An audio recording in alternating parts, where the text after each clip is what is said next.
Yeah. Oh, right yeah. as in the middle of my chaos, of which we'll talk about, but yeah, I was occasionally. I can't update yet because I need the games to run, all of them, right?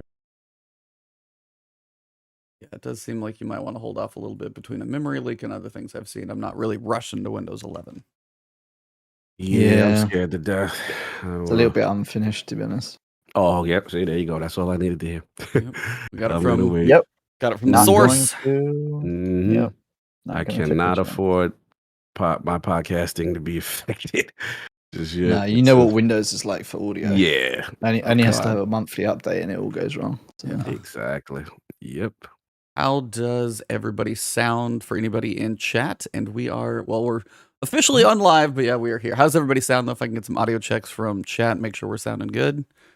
I think Tom might be a smidge low between all of us. Hello. You're okay. I can turn you up a little bit. We should all talk though. Hello. He spoke. Thank you for all of the words. When does EDZ get added to the vault? Yeah, we got some morning super chats on the show. Gaming Forte, $1.99. The GPU gods have blessed us with a show. That is correct. Vagabondo, good morning. Manita, the Ninja Cheetos. Wow, I got degraded from a cheetah to Cheetos after last week. I guess that's fair. And because you almost dusted your computer. That's true. Yeah. Cheeto what did you see last week? Was not how to liquid cool your PC. Yeah. Chat has said that my PC needs a sign on it that says dry clean only. I've had all the jokes, and I'll take the jokes because it lives on, and I'll take them. It's fine. Keep them coming, y'all. Keep them coming. Yeah. The PC gods have given the man a second lease on life, and we have to joke. Yep. What's that they say about tragedy plus time? Becomes what, funny? Yeah. Okay. You guys got Audacity ready for recordings? Sure. Yep. If you guys want to start that, you can get the green light for those. Button is hit. Cool. But that's up. Testing. Oh yeah, it's got my audio good. Yep. Oh no, I'm getting that camera flicker thing. Yeah, I just saw that. Yeah. Hopefully you don't go into the lip sync dimension that you usually go into when you gotta go out and leave. Bad Japanese just keep subtitles. I bought like the bad karate. We're watching Squid Game in here. We're watching Squid Game in here. Yeah. Yeah. Hey, those are the good karate movies. The ones Yes. that lives. Like, have you Just keep any drinks or liquids away, and you should be alright. Yes, exactly. On that side, sir. If you saw my loadout here, you would realize I'm in no danger at all. My setup here is absurd. But yeah, I okay, I should be fine. I bought the same camera that Ebontis bought, and for some reason I have trouble with the camera. He was like, "Buy this one," and I was like, "All right."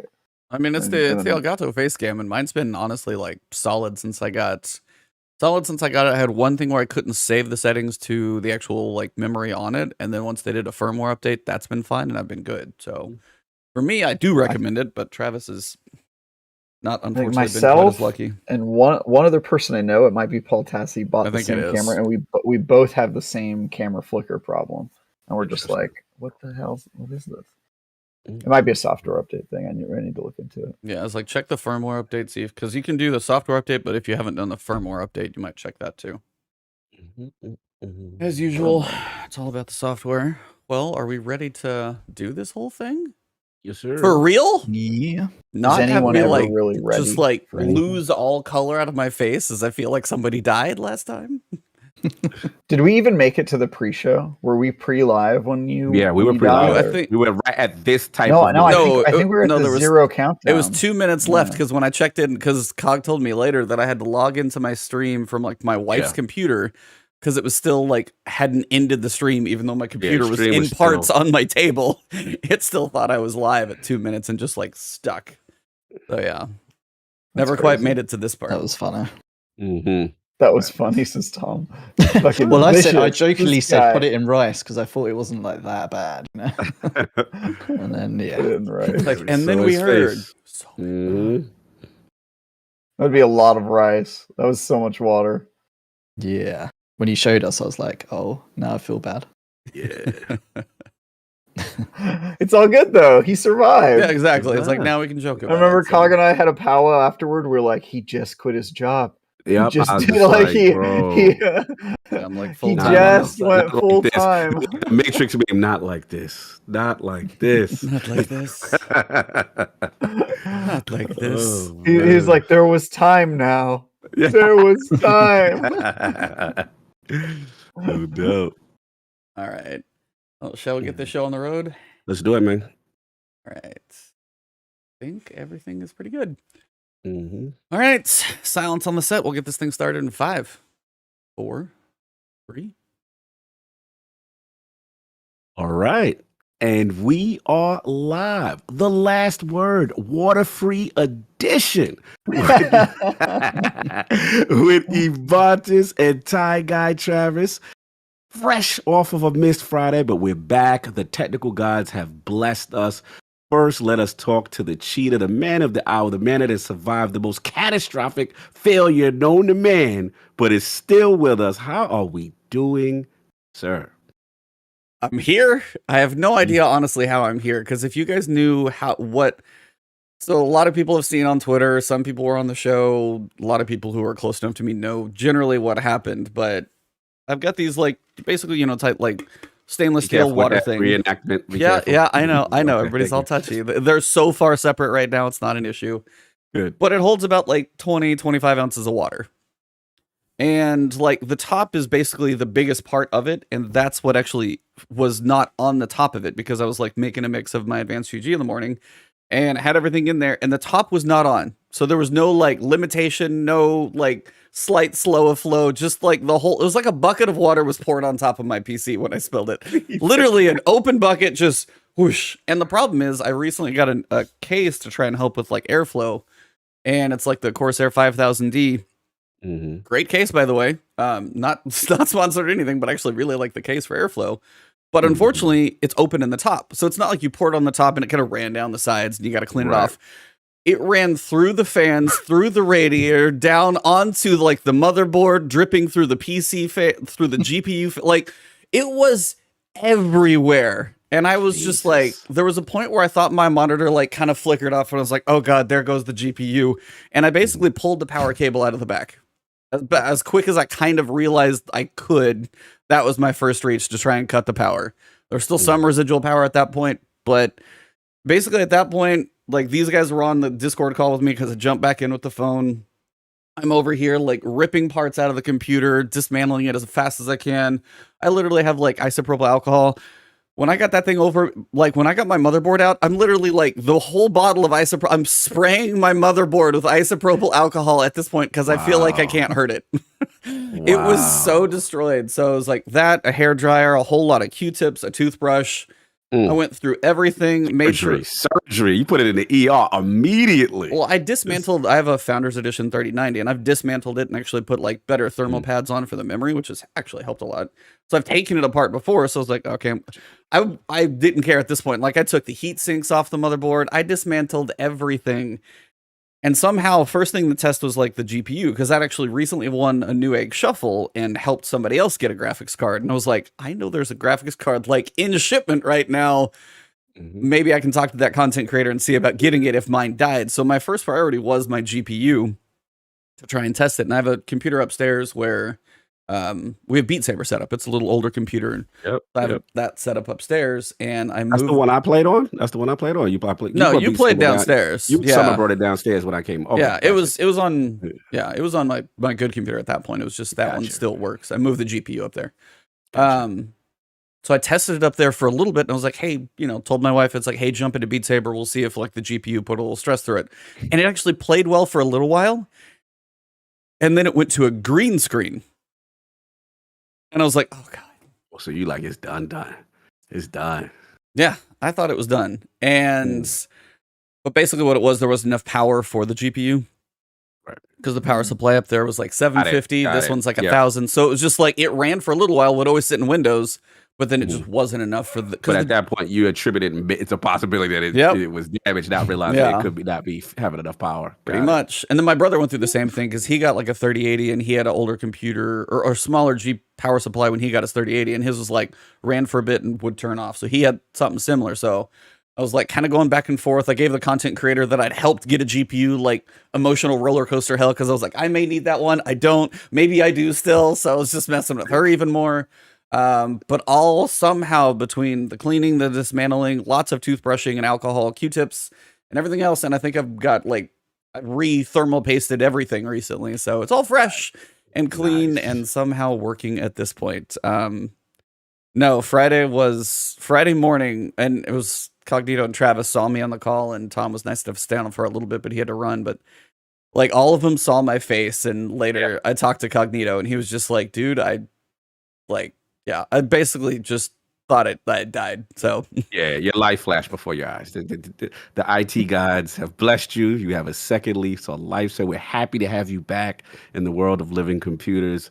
You gave us a scare. Me and Travis stayed on the call. We were just like, man, I hope that thing come back. You know what I'm saying? Like we would just like praying for the worst. If anybody knew how much water actually went in there, you would never have I mean, I'm sitting there pulling the GP out of the socket. There's fluid dripping through this PCI socket. Like nothing should work right now, and somehow it does. So it's like, these parts are apparently a little beastly because they all survived. So.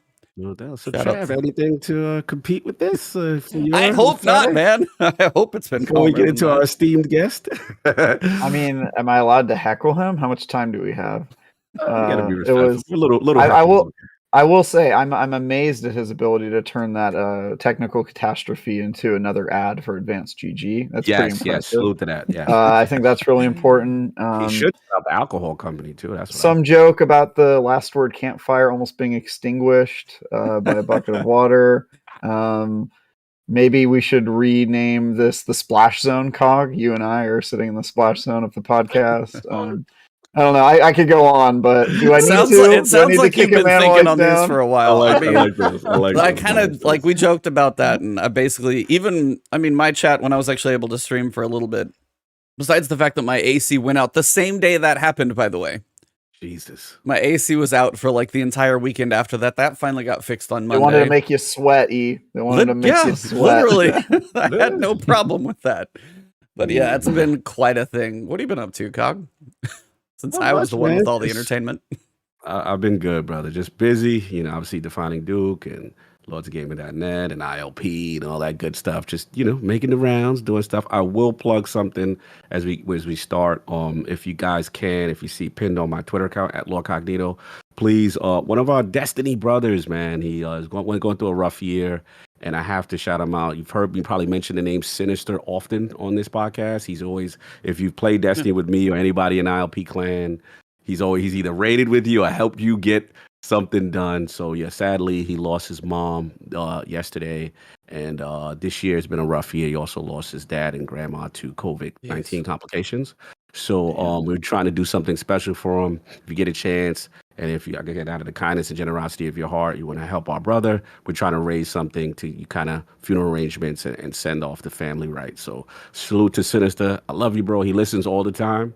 Big fan. And we know you're going through it. You're hurting, but we're going to try to rally for you so that responsibility is not all on you. So salute to Lord Sinister, my guy. Sorry to make it somber. Sorry. No. Way to bring it back to reality after my idiocy. So thank you. No doubt. That being said, we have a guest to bring into the show, and he's been patient enough to wait through my stupid story. So let's do this. You waited a whole week. Yeah. I just remember when I was on in the pre-show, and I just said, put it in rice. And I not knowing that it was that bad. So, all right, let's do this intro. How we do this. Welcome to the Last Word, episode 168. We got a break from Trials of Osiris as Lord Saladin, who is long overdue for an update, by the way, graced the tower for another week of Iron Banner bounties. The Helm has kept things spicy as we got to see the dreaded conversation between a bird and a crystal take place firsthand, and we got our final chat with a god as well. With increased difficulty on the horizon and a first series of trials experiments in the rear view, we are lucky enough to be joined by an extremely distinguished guest around the campfire today to discuss this crossroads in Season of the Lost. Our guest today has always had a talent for using his words, and there's a lawsuit from his teen years to prove it. As with many forms of technology, he always has been ahead of his time. His passion for tech made his initial career choice a likely one. That wasn't enough, though. Working double time to stay ahead of the curve, he built his own community, focused around all things Microsoft, and it rocketed into the stratosphere. The watchful eyes of the internet noticed his talents, and The Verge was the winner of this man's silver pin. From GoldenEye as a young lad to Windows IT as an adult, you could say he was destined to end up where he is now. With his new puppy Frank by his side and getting his lunch delivered from Mars, his home in the United Kingdom seems to fit him rather well. And while new technology is never too far away, neither is his camera phone. Go check out this man's world traveler's Instagram. Seriously, #jealous. He may not technically hold the title of Lord or Earl, but anyone who knows his career wouldn't argue that he deserves something like that, because in the world of technology and gaming journalism, our guest today is part of wordsmith royalty. We will check with Lord Cognito after the show to see if we could work on at least an honorary elevation to Duke. So let's welcome to the campfire the founder of Wind Rumors and now senior editor at The Verge with over 5,000 articles and counting, a man who has appeared on nearly every major global news network, the one, the only, Tom Warren. Sir, how are you doing? Hey. Wow, what an intro. I feel way more important than I think I am. Like that intro. But yeah, hello. So I've been a Destiny fan, and I've played Destiny since the alpha, so I've played way too. I think I have 5,000 hours in Destiny 2. Nice. which is kind of, yeah. So yeah, I'm a huge Destiny player. You need to pump up those numbers, bro. Those are rookie numbers. Those are rookie numbers. I know. I need 10K. I got to get to 10K. But yeah, so I love to be here and talk. I don't talk about Destiny enough. Like, I tweet about it sometimes, but like, is this your first Destiny show? Have you been on other shows? Yeah, I haven't. No. Oh, nice, guys. We got the exclusive. I sometimes jump in people's like Twitch streams and say hello and nice. Ask questions and stuff. But yeah, I haven't actually been on people's shows. So. Some of us have made a whole career out of it. Just Destiny. What do you do? Yeah, Just one game? Oh no. It's such a complex game, though, isn't it? So it is. It is. It's very. There's nothing quite like it. Nothing like it. And before I know we're gonna get into it, but I definitely, after E set you up with an amazing intro, I definitely wanted to get into, gaming history, and you got some really, really standout titles. I saw that GoldenEye and stuff like that. So like early beginnings as far as console gaming, what were some of the inspirations that kind of just got you into gaming in general?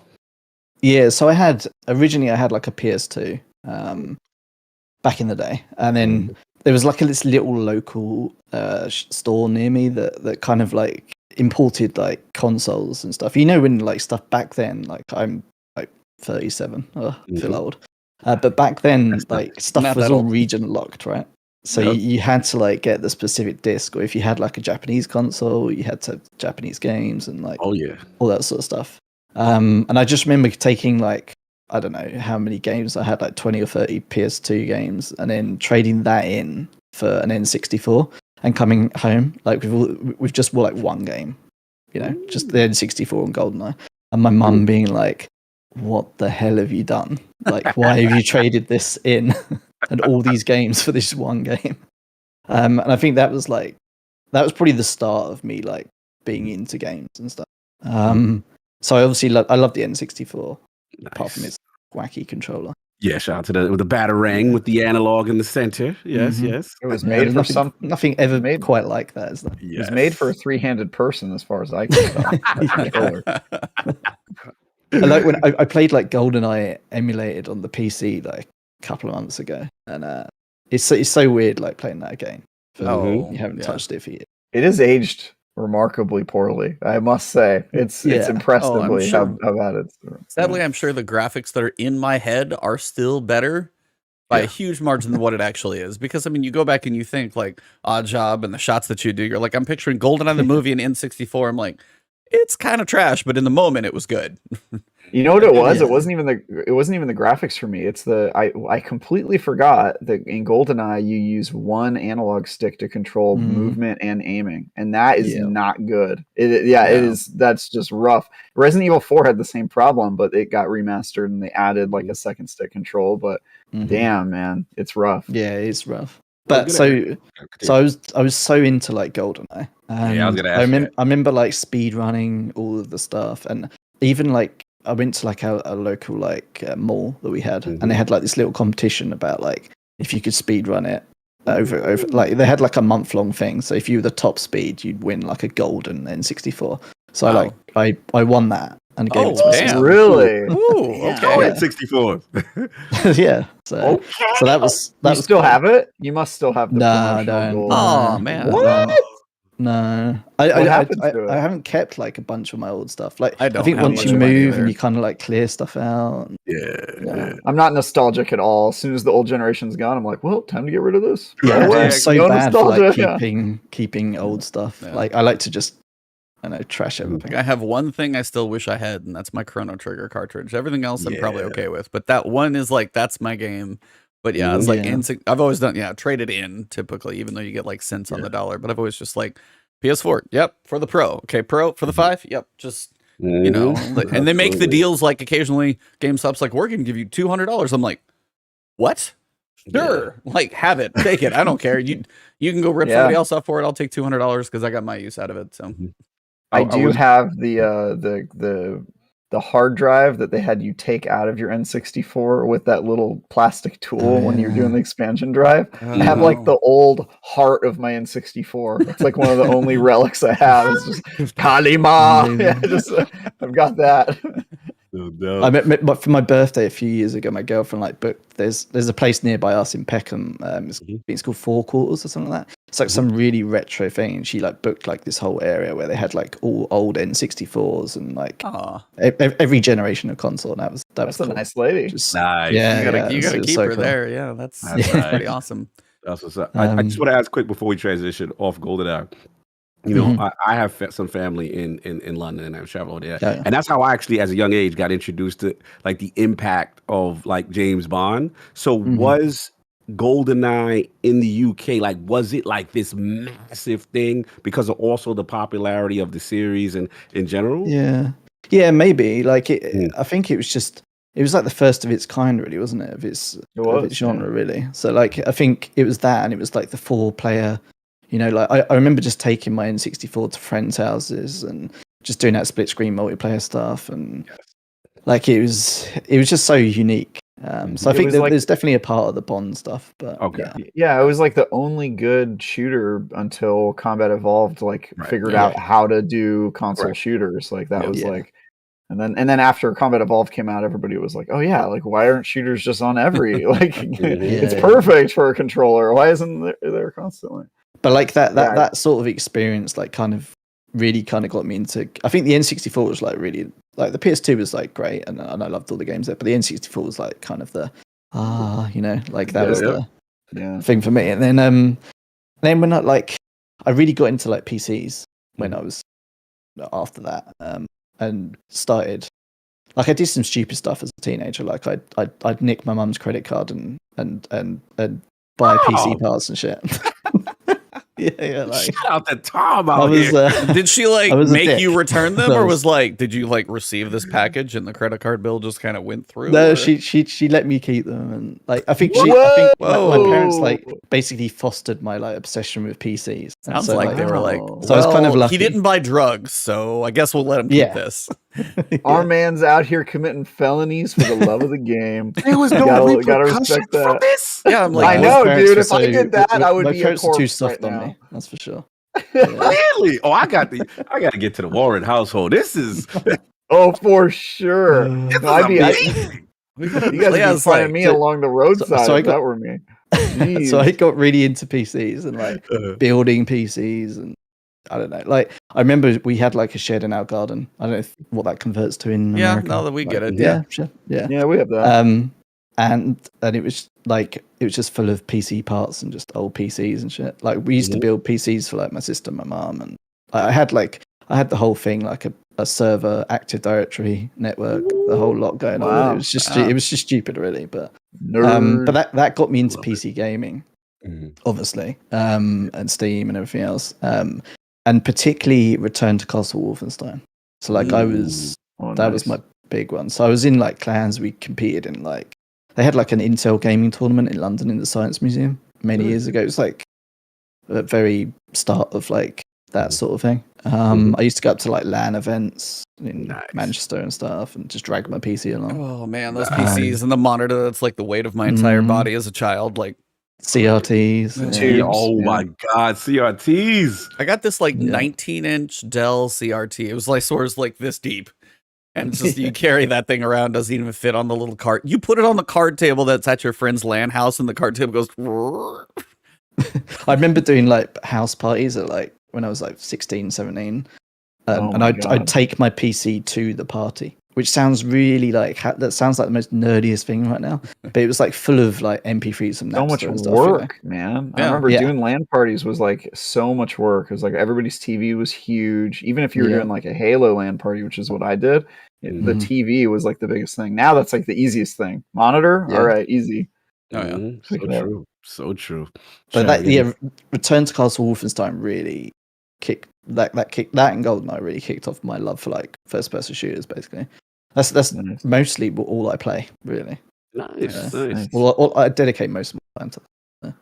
So I wanted to touch on this like journey through journalism. You started a blog when you were probably before you were driving and went through a lawsuit. Like I got to know the details on this thing that happened before you even hit like adulthood. Yeah, you've gone through a lawsuit and a blog, and it was like, what was that whole story? How did that go? Yeah, so I wrote about this. So the blog was Times New Roman, like the font, and so I registered that domain name, the UK version, and I had it for years, and I used to just do these stupid blogs saying like how I used to like get drunk at 16 with my mates, and like I wanted to be famous on the internet and all this sort of really like if you read it now, it's just such cringe, isn't it? Oh, I love this. I love this. It's so hilarious. Funny. And all that sort of stuff. And anyway, like one day I was like, you know what? TimesNewRoman.com. I think the people that own that should be directing traffic to me. So I was like, I penned off like a quick email to like whoever, I can't remember the font company that actually owns Times New Roman. But I actually dared to actually email them and be like, yo, I've got the UK domain and like would you mind adding a backlink sort of thing? What? And then obviously that alerted them to the fact that some 16-year-old idiot in the UK had registered their domain name. And so then I got like this legal letter saying, you know, like we're not going to sue you, but like we'll give you like £500 for this domain, or it was around about that amount of money. For this domain name, and you know, like no questions asked sort of thing. So I was like, on one part I was like, but my domain, and also I was like £500. You know, that's a new graphics card and a new processor at that point. Yeah. So I was like, sure. Fully, I like this hustle. Your hustle game is serious now. I liked it. Continue on. Well, you were 16, so the internet was still the Wild West back then, wasn't it? What year? Yeah. I remember. Yeah, when would that have been? Was this hosted on GeoCities or MySpace? Yeah, it would have been 2000, right? Yeah. So that was back it was I remember when it was dial-up and all that sort of stuff. That was back when like teenagers were buying like domain names for like politicians' campaigns and then selling it back to them for a couple thousand. Like that was like crazy. You can't do that anymore. Like that's but that was back when that was back when it was so competitive as well. Like I remember there would be like AOL obviously and free serve and all this stuff. But then there was like these rogue ones which were like for us like a free dial like toll free number is 0800. So there used to be these ones and they'd be like you can sign on from like 6 p.m. for free all weekend. So I'd be like clicking and my modem was like trying it 50,000 times. It's just not going through. Which was rocking? Well, you had the 1440, 33.6 gig. What you was doing? What you doing? 28 BPS. Ma, get off the phone. Get off the telly. Yeah. Mum picks up the phone and like suddenly your Grand Theft Auto multiplayer session has ended. Talk that OG talk. I love it. Continue. Yeah. So yeah, like that was my domain name gone. Wow. So crazy. I just love that it's named after the font. Times New Roman. I know. What was that? I Amazing. don't know. It's like, yeah, what was the motivation for that? I don't know why. I think it was the default font in Office at the time. So I was just like, yep, let's just go with that. But like my nickname at the time was Cooltom123. So I obviously was a very uninspired, uncreative teenager at that point. Cool Tom 123. The originality. Love it. Oh, Trav, you got any questions for Tom? I guess since now we know how you got into shooters, what got you into Destiny? How long have you been playing it, and sort of what's been your relationship with it? Yeah, so I played the beta of Destiny because a friend was playing it, and I thought it was cool and it was like interesting. There was obviously the grind, the loot, and the loot caves. Boy, was there? Yeah, all that stuff was there. But I think what really got me into it, and this is kind of funny, is like I think I signed into my Xbox on a Saturday. My friend was in a party and I joined it, and he was like doing a raid, and I was like, what is he doing? Like, what's going on? And they were like, fully intense, and I was like, yo, what's up, guys? And they were like, who the hell's this? Like in the middle, I can't remember what raid it was. It would have been one of the first Destiny raids, but. And then like he said, oh, look, this is in the game, all the raids and stuff, and I was like, this is cool. Okay, I wanna play this. So that kind of got me in, and then that got you hooked, and running around collecting spin metal and stuff. That kind of got me. Dude, that got me hooked. The little I must have hundreds of hours just doing spin metal grinds. Oh god, that world. I forgot about that loot until caves. somebody reminds me. Yeah, Loot Cave is going to be making an encore appearance here in couple months apparently. I still have friends who, when I tell them I play Destiny, they're like, oh, you run around social spaces collecting spin metal, and I'm like, guys, it's not like that anymore. Okay, it's way more annoying. But that those different elements of like the game definitely, like, I think I always just saw the potential for the game, which I don't think has really been fulfilled. Like I know Bungie says like it's an MMO, but finally, I think we've all seen the potential for the entire life of the game. Like, as soon as we get a tease of something, there's always like more potential that could be there. Like one of mine was always like, oh, we got to see set bonuses in Drifter. Still waiting on that to actually pan out. Like anything like that, for example. But yeah, potential, I feel like it's a word we hear from a lot of people about the game, because I think the passion is always so deep in a lot of people, because what everybody hopes could be there someday, and it's always like kind of flirting with it-ish. Like it's never quite there, never fully MMO, never full RPG.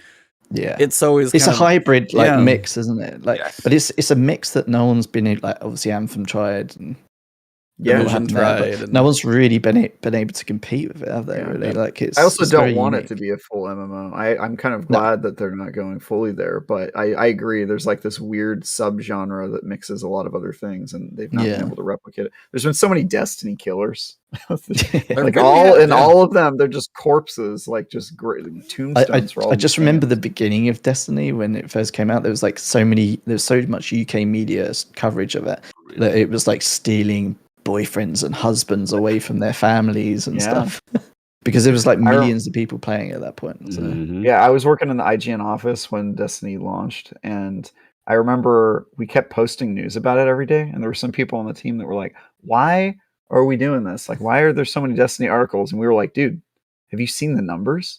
Like, people care about this game. Like, we'll post like the dumbest article ever. It'll be like, here's how to do one tiny thing inside of Destiny, and it get like 1 million views. It'll be like, like that's nuts. Like, keep posting. We should do a podcast just for this.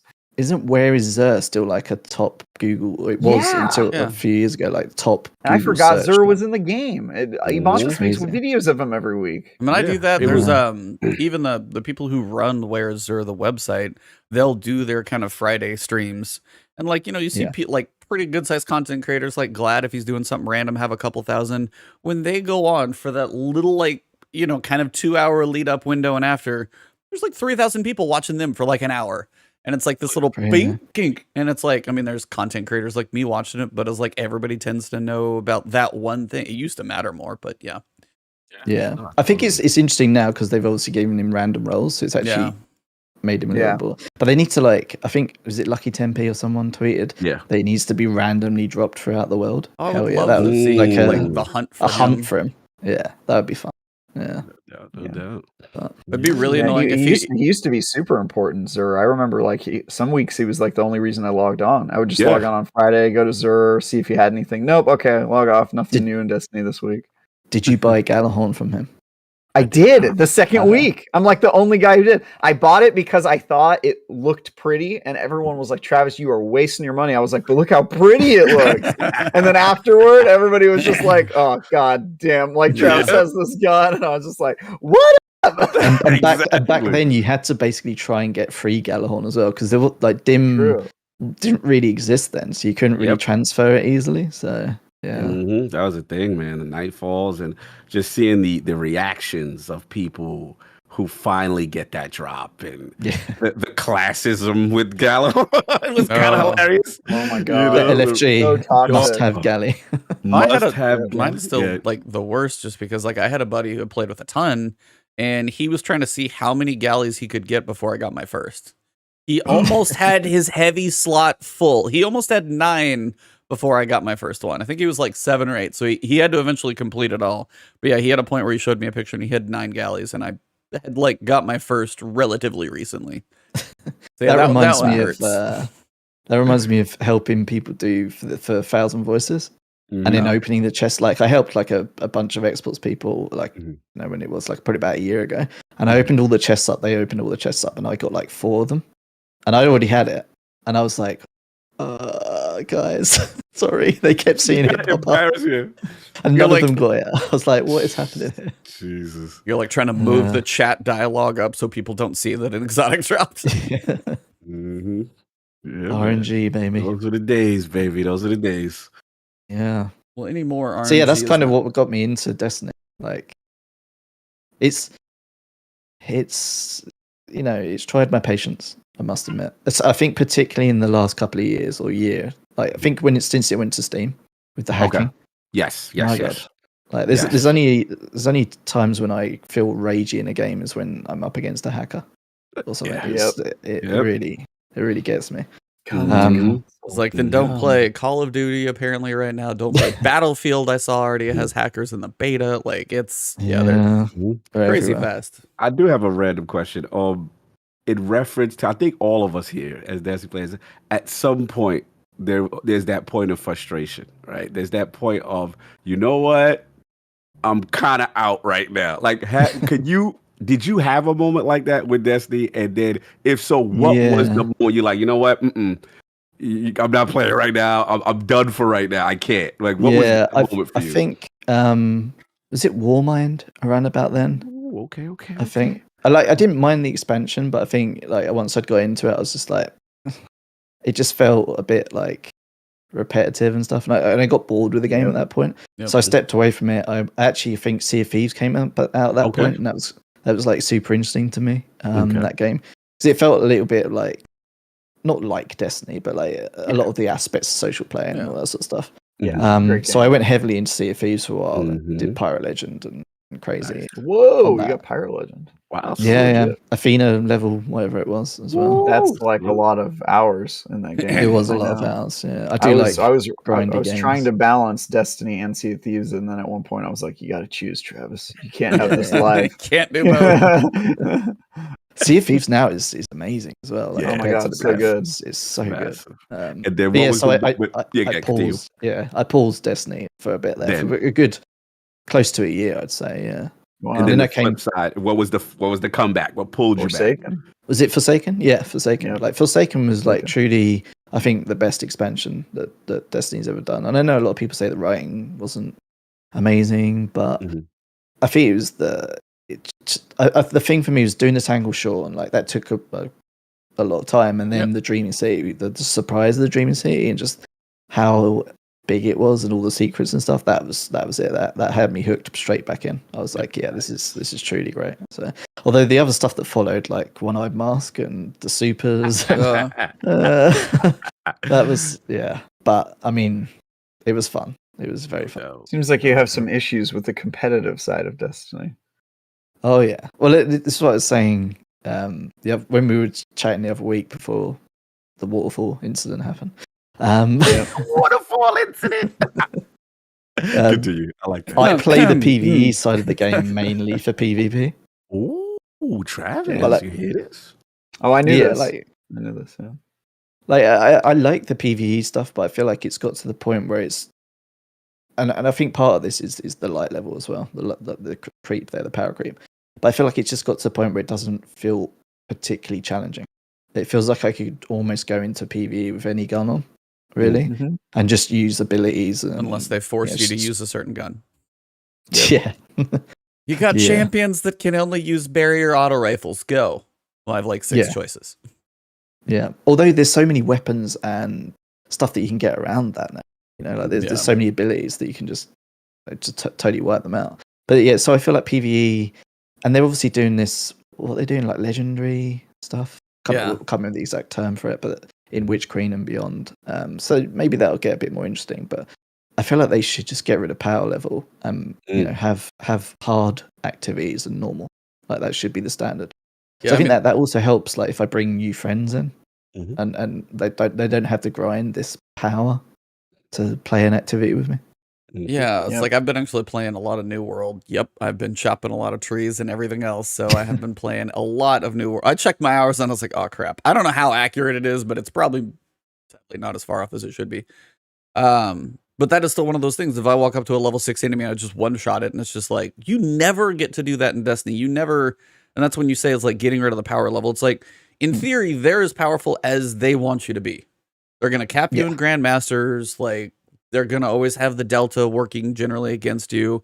And that's why occasionally you see the people who are sitting there, you know, doing the, what is it, the Shattered Throne, Thrall hallway or whatever. And they're like level, you know, plus 50. I'm like, why? There's literally 0 point. The highest stuff caps you. Like, you want to do a Mastered Nightfall easier. That's the only thing I can generally think of. But other than that, it is the weird thing about this. Like, you never get to feel over the top, even in the PvE side, even though, as you said, you've grinded up this crazy power. Theoretically, in Patrol, you could still die, like, and you should nuke everything out there. So it's always weird. So I get you. Yeah, my clan mates call them power or bounty gremlins. That's for those people. Which is you know, like I guess that's the stupidity. Like you could just sit there with your computer overnight, AFKing. Just in the throwaway checkpoint, just to get to the point to be able to do Vault of Glass Master.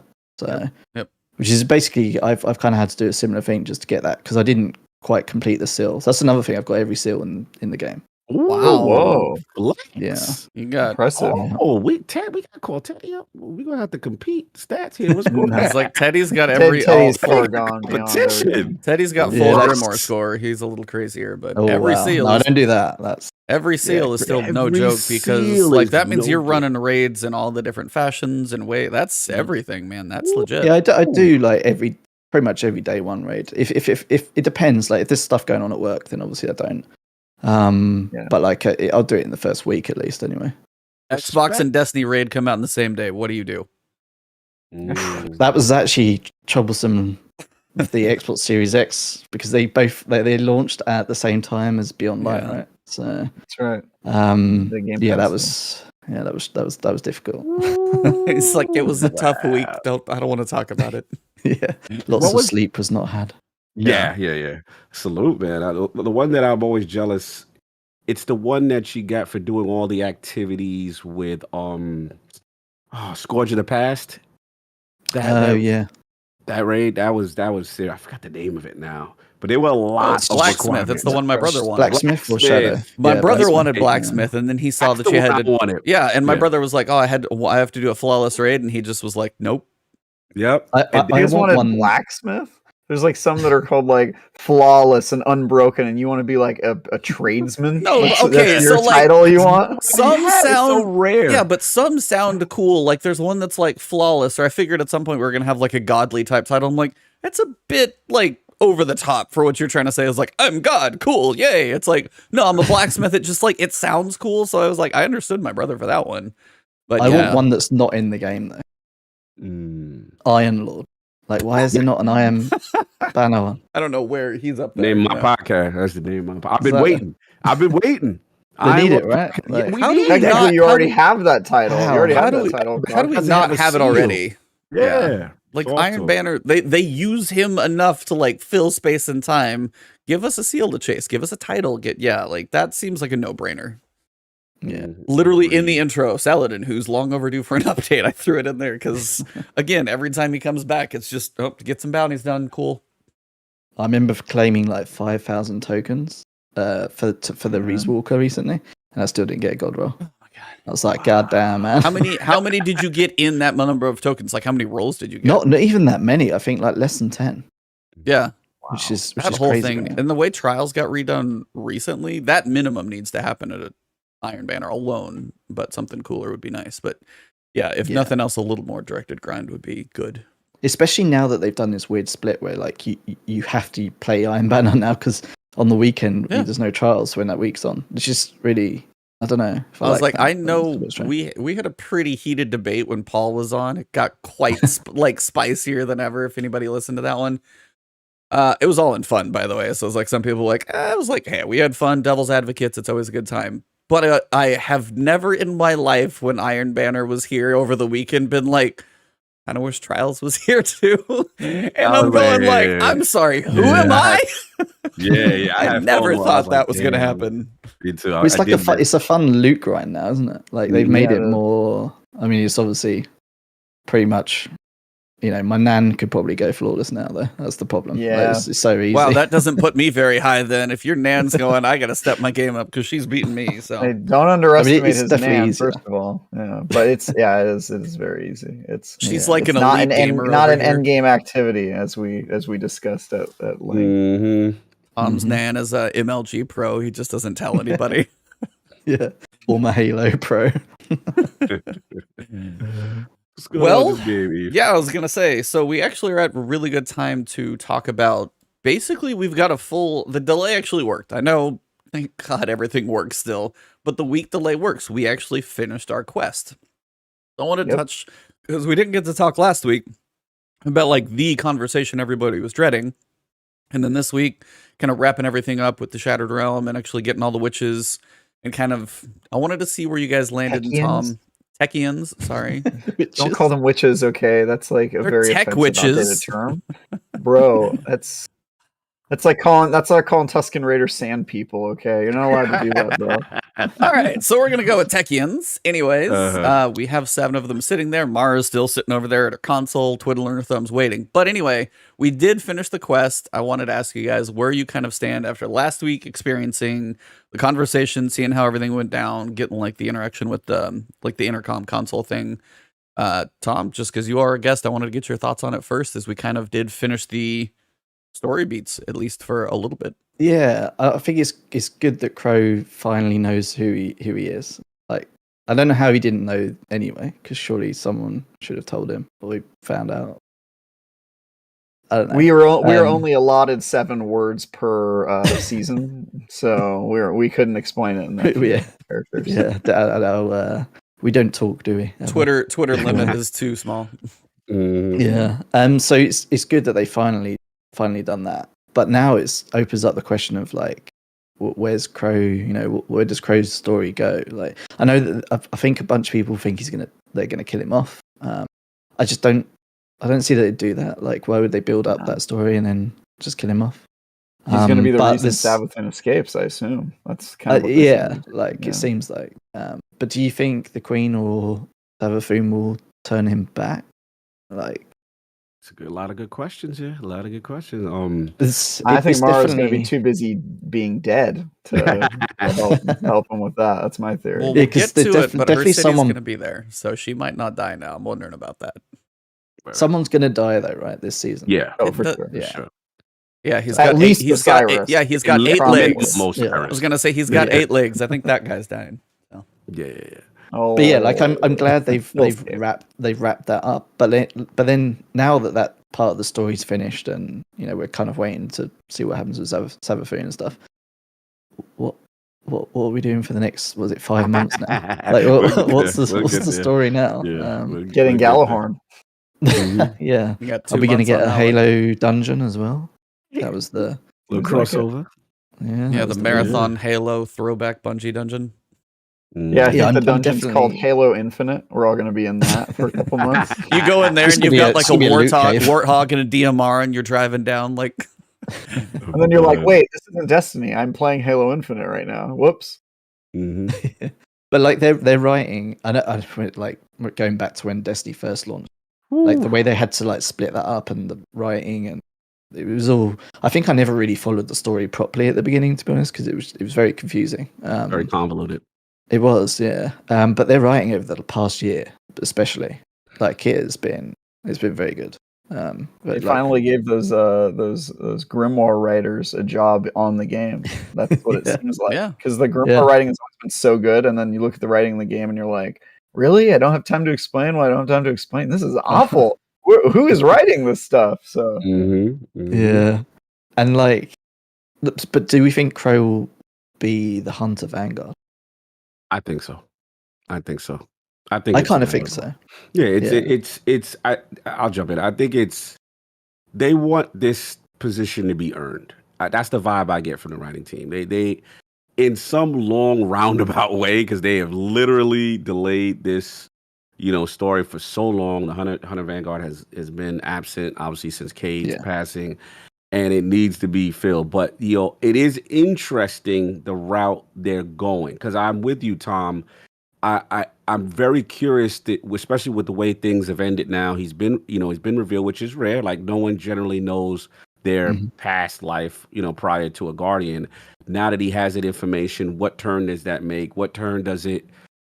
What happens? Because he clearly looked at Savathun / Osiris as this father figure, right? So, is he going to do something rash also, right? So it's very interesting to see. I want to know where they go. How is this going to transition with him specifically into the Queen? That's the interesting part. And the last part I'll say is that the vibe they're giving us with the Techians, and like now the ritual to exercise the worm, Savathun is crystallized. Hilarious conversation with Savathun and Mara. I thought she was like, Savathun is just digging. I thought you was the smartest in the room. I thought you was this. I thought you that. Shut up. Like that. I just like the cat fight going on between those two. It's a lot of posturing, but at the end of the day, I do want to see, because they've alluded that while this ritual is happening, that we're going to have to protect it,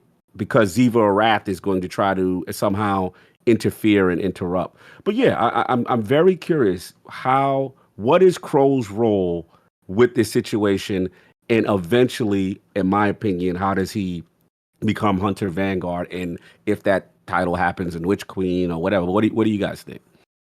Travis is shaking his head. Yeah. I think they're done with the Vanguard. I honestly think that they're telling you they're sort of deconstructing all of the old stuff. Like, they got rid of factions in sort of like one sentence in last season. And I don't think that they've really been concerned about who the Hunter Vanguard is, because the Vanguard has sort of been irrelevant for a long time. And I think Vanguard's probably the next thing to go from the game. Like, it's not going to matter when the darkness is killing everybody, like who has the office job with the title. You know what I mean? Are you saying it's going into the content vault?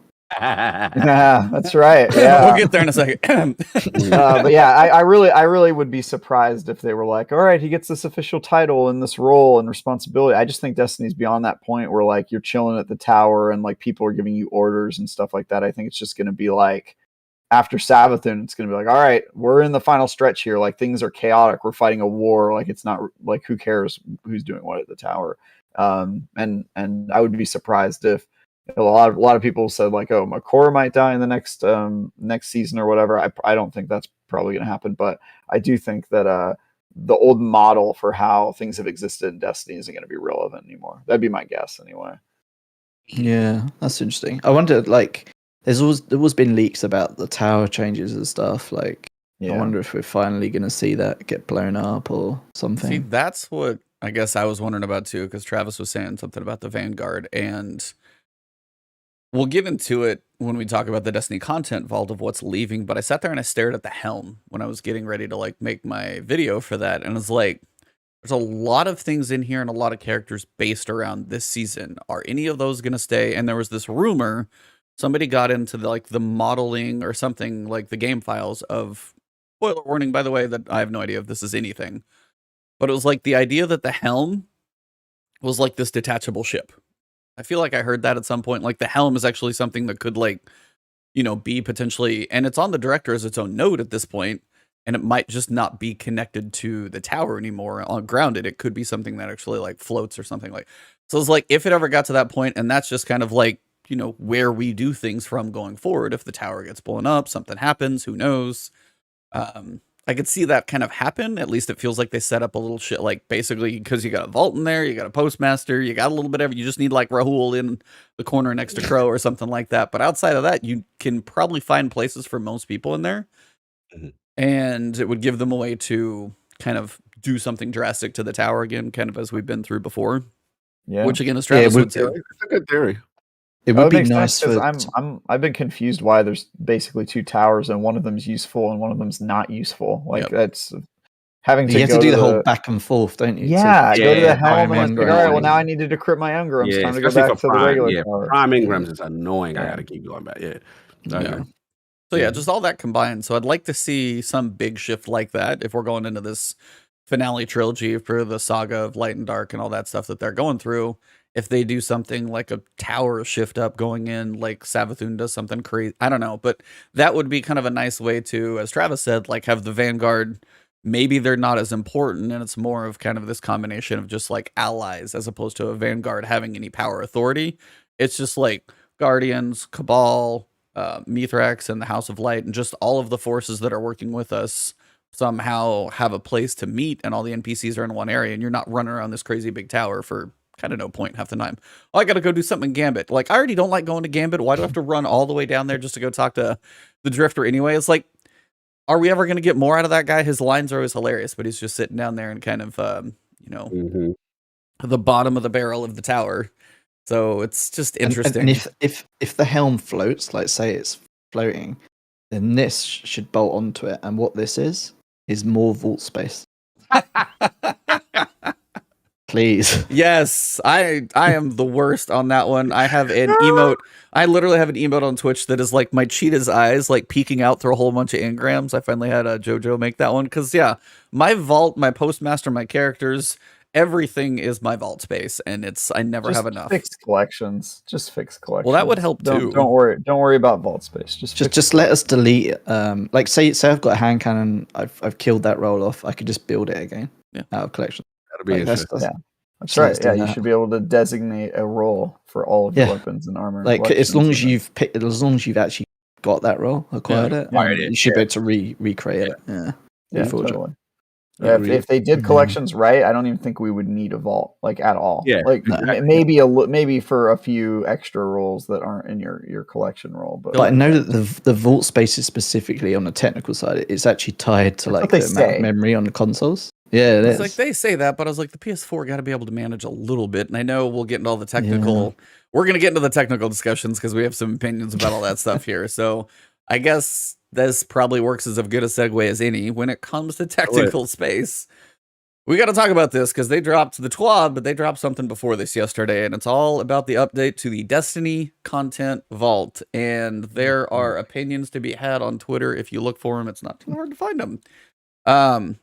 And it really is a question of kind of what everybody, every time this comes up, it's always like this debate of like the technical limitations over what they're trying to do, and they go through it all. And they even have said in the top of it, before we cover what's coming, what's going, I just want to read the top so you have this in the back of your mind, because this is where Bungie is coming from as to the why they do this.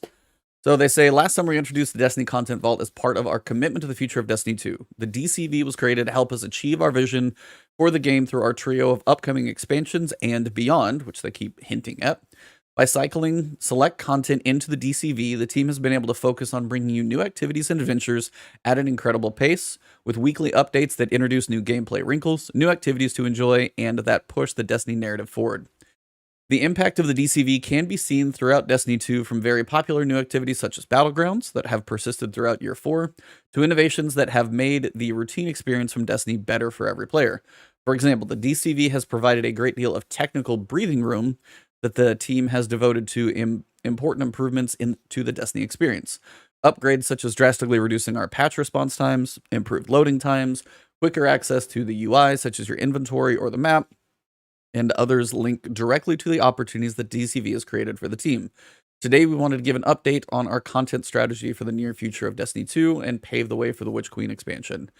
They want to give you the technical reasons as to why, but even before I get into what's going on with what's coming and going, I know I wanted to start with Cog on this one because the technical stuff, you were talking to someone specific about this, and there's debates about other games and things of that nature. So I know you were talking to a friend of yours, and there's debates about if this is required, what other games do. So I wanted to give it to you just because I knew this is kind of something you were itching to discuss. So you're up first, sir. Appreciate it. Yeah, I mean, this is a hot one. I want to shout out the amazing Hogue Law, and I want to shout out my boy Dom. He's a financial analyst as well on Twitter. Good follows, and it's a point of contention. And right now, the issue comes down to obviously the reasoning why they're saying they're doing it. We had the DCV introduced to us, right before that. I believe it was the start of Beyond Light, I'm going to say. Right. So, right around Beyond Light, we were told the reasoning that we were told the game size is getting too big. We were told that they would also reprise older Destination and bring them back. And then, we lost weapons and so on and so forth. And we were told things would be introduced. Then at that point, things were quote unquote reintroduced from the weapon standpoint, but not at the frequency that the Destiny community liked. We felt there was a disparity. The sunsetting kind of went away. And then, here we are. So at the end of the day, it's two trains of thought here. Hogue thought is he does not believe in the reasoning that, there's a technical limitation or reasoning, and that at the end of the day, the argument is no other game takes away content and then, makes you continue to pay. It's something that is not really, if we look at other, if we want to call Destiny an MMO or MMO Lite or whatever, that it's not equated. And then, to Dom's point, and I was looking at it's very amazing argument on Twitter. He was just like, look, who am I to say that? Obviously, they've introduced new content consistently. And, they're saying the reasons why. And then we talked about the Tiger engine, right? This engine that has been around from its inception. And me, obviously before Travis, we've had this conversation as well as far as, the desire to update it, because we're not going to say it's spaghetti code going on, right? We don't know the aspects of it, but the desire for it to, be updated. So maybe they don't have these technical issues. Maybe we can get dedicated servers. So that's kind of the basis of it. I have my thoughts on it, but I want to just that's really what the argument is, because people are, shout out to my editor-in-chief. I got to shout out Josh Redding from lordsofgaming.net. He's very animate. He's like, this is a mistake, getting rid of the Tangle Shore. And, it's a very passionate argument. People are like, no other game's doing it, but Bungie's hustling us. And, Not true. Then there's the other side, that is like, other games, have done this. And this is not as big a deal. And people are fear-mongering. You know what I'm saying? So I'm going to bring it to y'all, that I'm going to say my thoughts. But that's kind of what's going on. There is a legit civil war, I guess, going on with this topic. May not be quite as dramatic, but Travis, I know, shaking his head over there, so he's got a thought. Yeah. So first, not only have other games done this, but almost every game does this now, because almost all games have an online element, and the online element inevitably goes away when they take the servers down.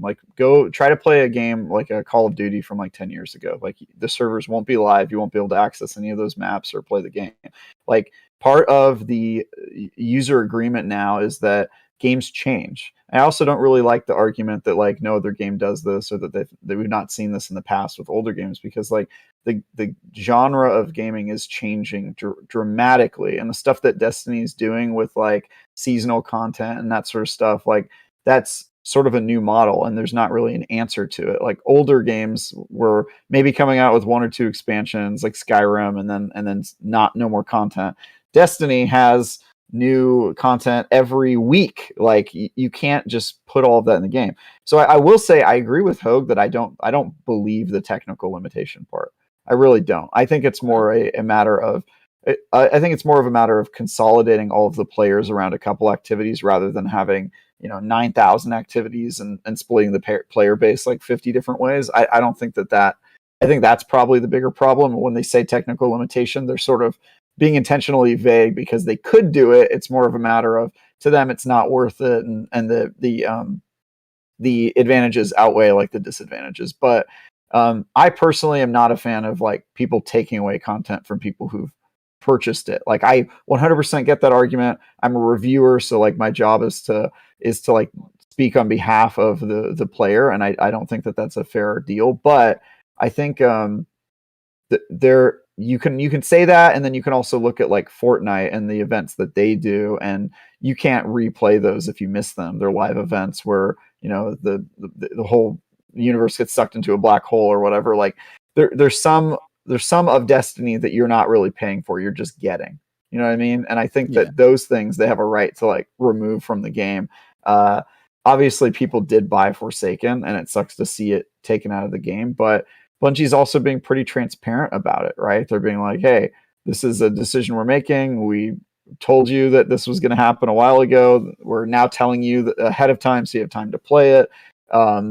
And also, it's probably not forever. There's probably going to be like a, hey, remember Forsaken callback where they take it out of the content vault and they'll let you play it again at some point in the future. And do we really think we've seen the last of it? We all know how much Destiny loves reusing their old content. Like, do we really think this is going to be the last time we play through the Forsaken campaign? I just think there's a little bit of overreaction. I 100% get why people are upset, because it's like the most beloved campaign. It breathed new life into Destiny, just like the Taken King did for vanilla Destiny 1. But I think probably by the time we've played through the new campaign, we won't care as much. I have a question before we pass it out to Tom and everyone. I don't play other MMOs, so I do have a question. Like, what game, just for the sake of fairness, like what game has taken out content that's kind of like either MMO or MMO like? Because I don't know. I'm just asking. The two big ones that I can think of, like Final Fantasy 14 is kind of a special one. It died hard. They have not. World of Warcraft has started with like, I don't know if they've ever actually taken out anything that they've added. Now, they have probably gone through and they've done the Cataclysm where they've like reworked areas, but they've never like gone through and stripped campaigns, to my understanding. Like, if you go level 1 to 60 in World of Warcraft, I don't know if that experience is exactly the same. It might be more streamlined, but I know there have definitely been variations of like the Witch Queen added in, like, not Witch Queen, sorry, wrong game. What am I thinking of now? What's the snow one? It's like King? Lich King. I wasn't far. There you go. Very close. Yeah, the Wrath of the Lich King that was in like the wintry area. Like, that was a bigger piece too, and they added stuff. And I know Cataclysm came through and took the two main worlds and like drove half a volcano up the middle of them. So I mean, they revamped stuff. Okay. But it's like to take, and it's different for me. I guess I'm gonna just steal my time here anyway. Yeah. But it's like Final Fantasy 14, to my understanding, like what is free in that game is the initial like campaigns and expansions that you go through, and you can play like 100 hours or something, is my understanding there. And then you can finally get into what's current, which you can actually pay for. And then like Endwalker's coming this year, which is supposed to be apparently a huge thing as well. But 14 has the whole thing that you can play from start to finish. So it's all there. Right. But, go ahead. The caveat there is that it's a terrible experience. You have to play through 100 hours. No. I'm saying it's bad because they haven't taken it out. Like, if you want to play with your friends, the process is, all right, catch up on 100 hours of gameplay. Right. And so imagine that in Destiny, right? Like that would be an awful experience. And so I think it's just different ways of doing it. Like in Final Fantasy, they're like, all right, you want to play current? Play every single campaign. It's mandatory. We're not taking it out of the game. And some people have, myself included, because I don't have that kind of time, wish that they would have just locked that off, gotten rid of it, and give me a way to kind of jump to the current stuff. And so that's why I bring it up. I'm not talking about the content being bad. Actually, the Final Fantasy campaigns are pretty good in Final Fantasy 14. I just mean the experience of catching up is awful in Final Fantasy 14. So that's kind of the thing for, I was just going to say, for me is Picture the new player experience being even more disjointed than it already is when they strip out Forsaken. Because now you have Crow, you don't even get to see his backstory because you can't play the campaign. And if they use him as a character going forward, that is a piece of the story. Like, you can't play the Red War campaign anymore. We already know that's gone. So, yeah, and then you've also got now the Forsaken campaign, which is one of the coolest ones with the Barons, the fights, the Tangled Sword's going to be gone. I understand, like, if they're going after technical pieces where it's like, hey, we have to debug that this weapon works in all places. For some reason, this weapon breaks, like, has a game-crashing bug now when you go play the Forsaken campaign. I get those pieces, but it's the experiences that they built that new players won't be able to experience. Like, as you said, Travis, if in 14 you have to play 150 hours to play with your friends, that's not the best. If there's, like, a streamlined button to catch up to friends, that would be good. But the fact that you can't understand, you can't go play the backstory that other people have because it's gone. That's, I think, the part, and the fact that they're still selling it right now. When this announcement came out, I feel like, and this is going to open up another point, I feel like it should be live or free today. I mean, they're going to make the Forsaken camp, and the raids are going to be there, and Dreaming City is going to be there, but it's also 3 years old at this point. Like, if you're going to give people 5 months or you're going to give the campaign in 3 months, I feel like the whole thing should be free at this point. Forsaken, it's old enough that, like, hey, if you come play Destiny right now, you can experience the Forsaken campaign and everything the Dreaming City has to offer for free, and you're still going to then buy the Witch Queen for $100, which is plenty of stuff that's going to help. I just don't think having Forsaken sitting on Steam right now for $25 is a fair dollar amount at all at this point, because that's for sure.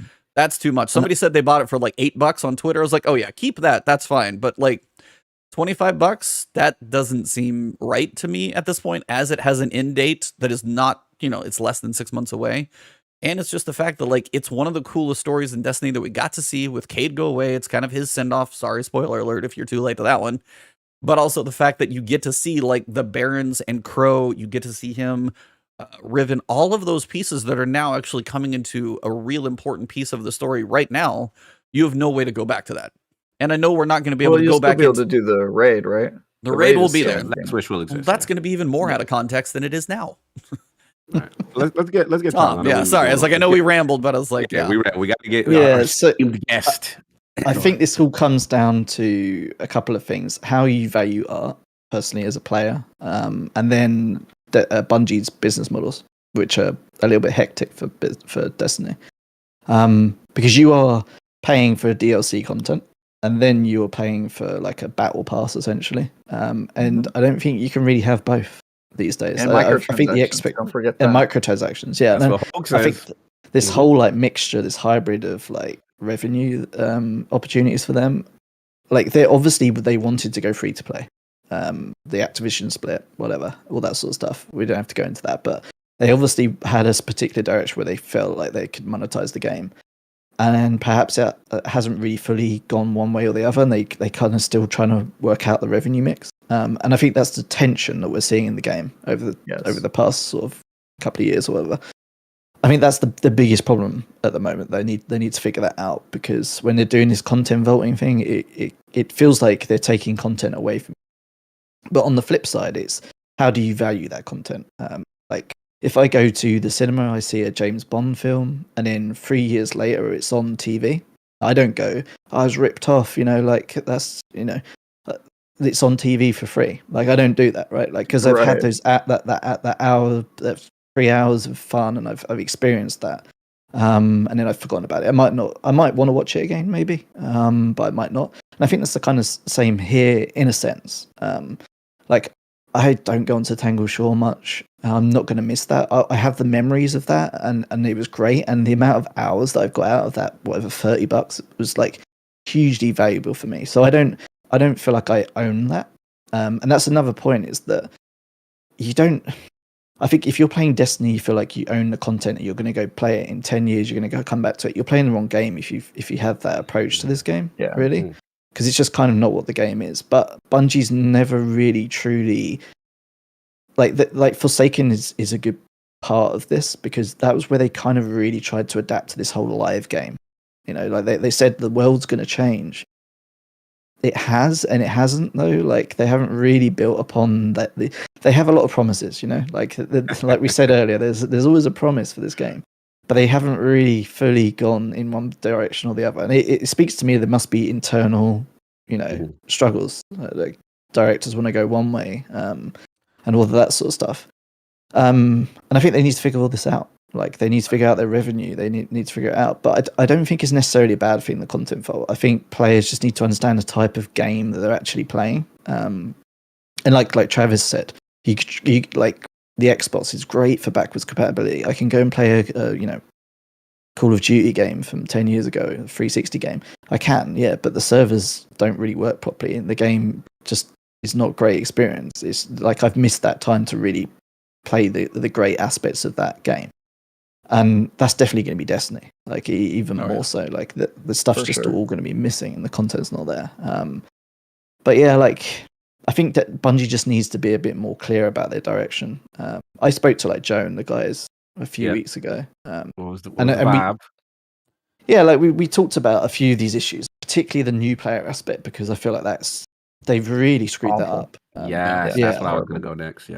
Yeah, like that's one of probably the worst parts of this game is that we can all sit here, we know the game, we love the game, we've played hours and hours, but like if you're new to this game, you get thrown in, it's really hard to play. Like so hard to understand. The story is like all over the place. It's removed. Oh, he's back. Oh, There you're we back. go. You're back. Okay. Woo. I saw it like bro. I was like, is that's it me? What's happening? No, you're good. No water. The water is good. You're good. It's all safe.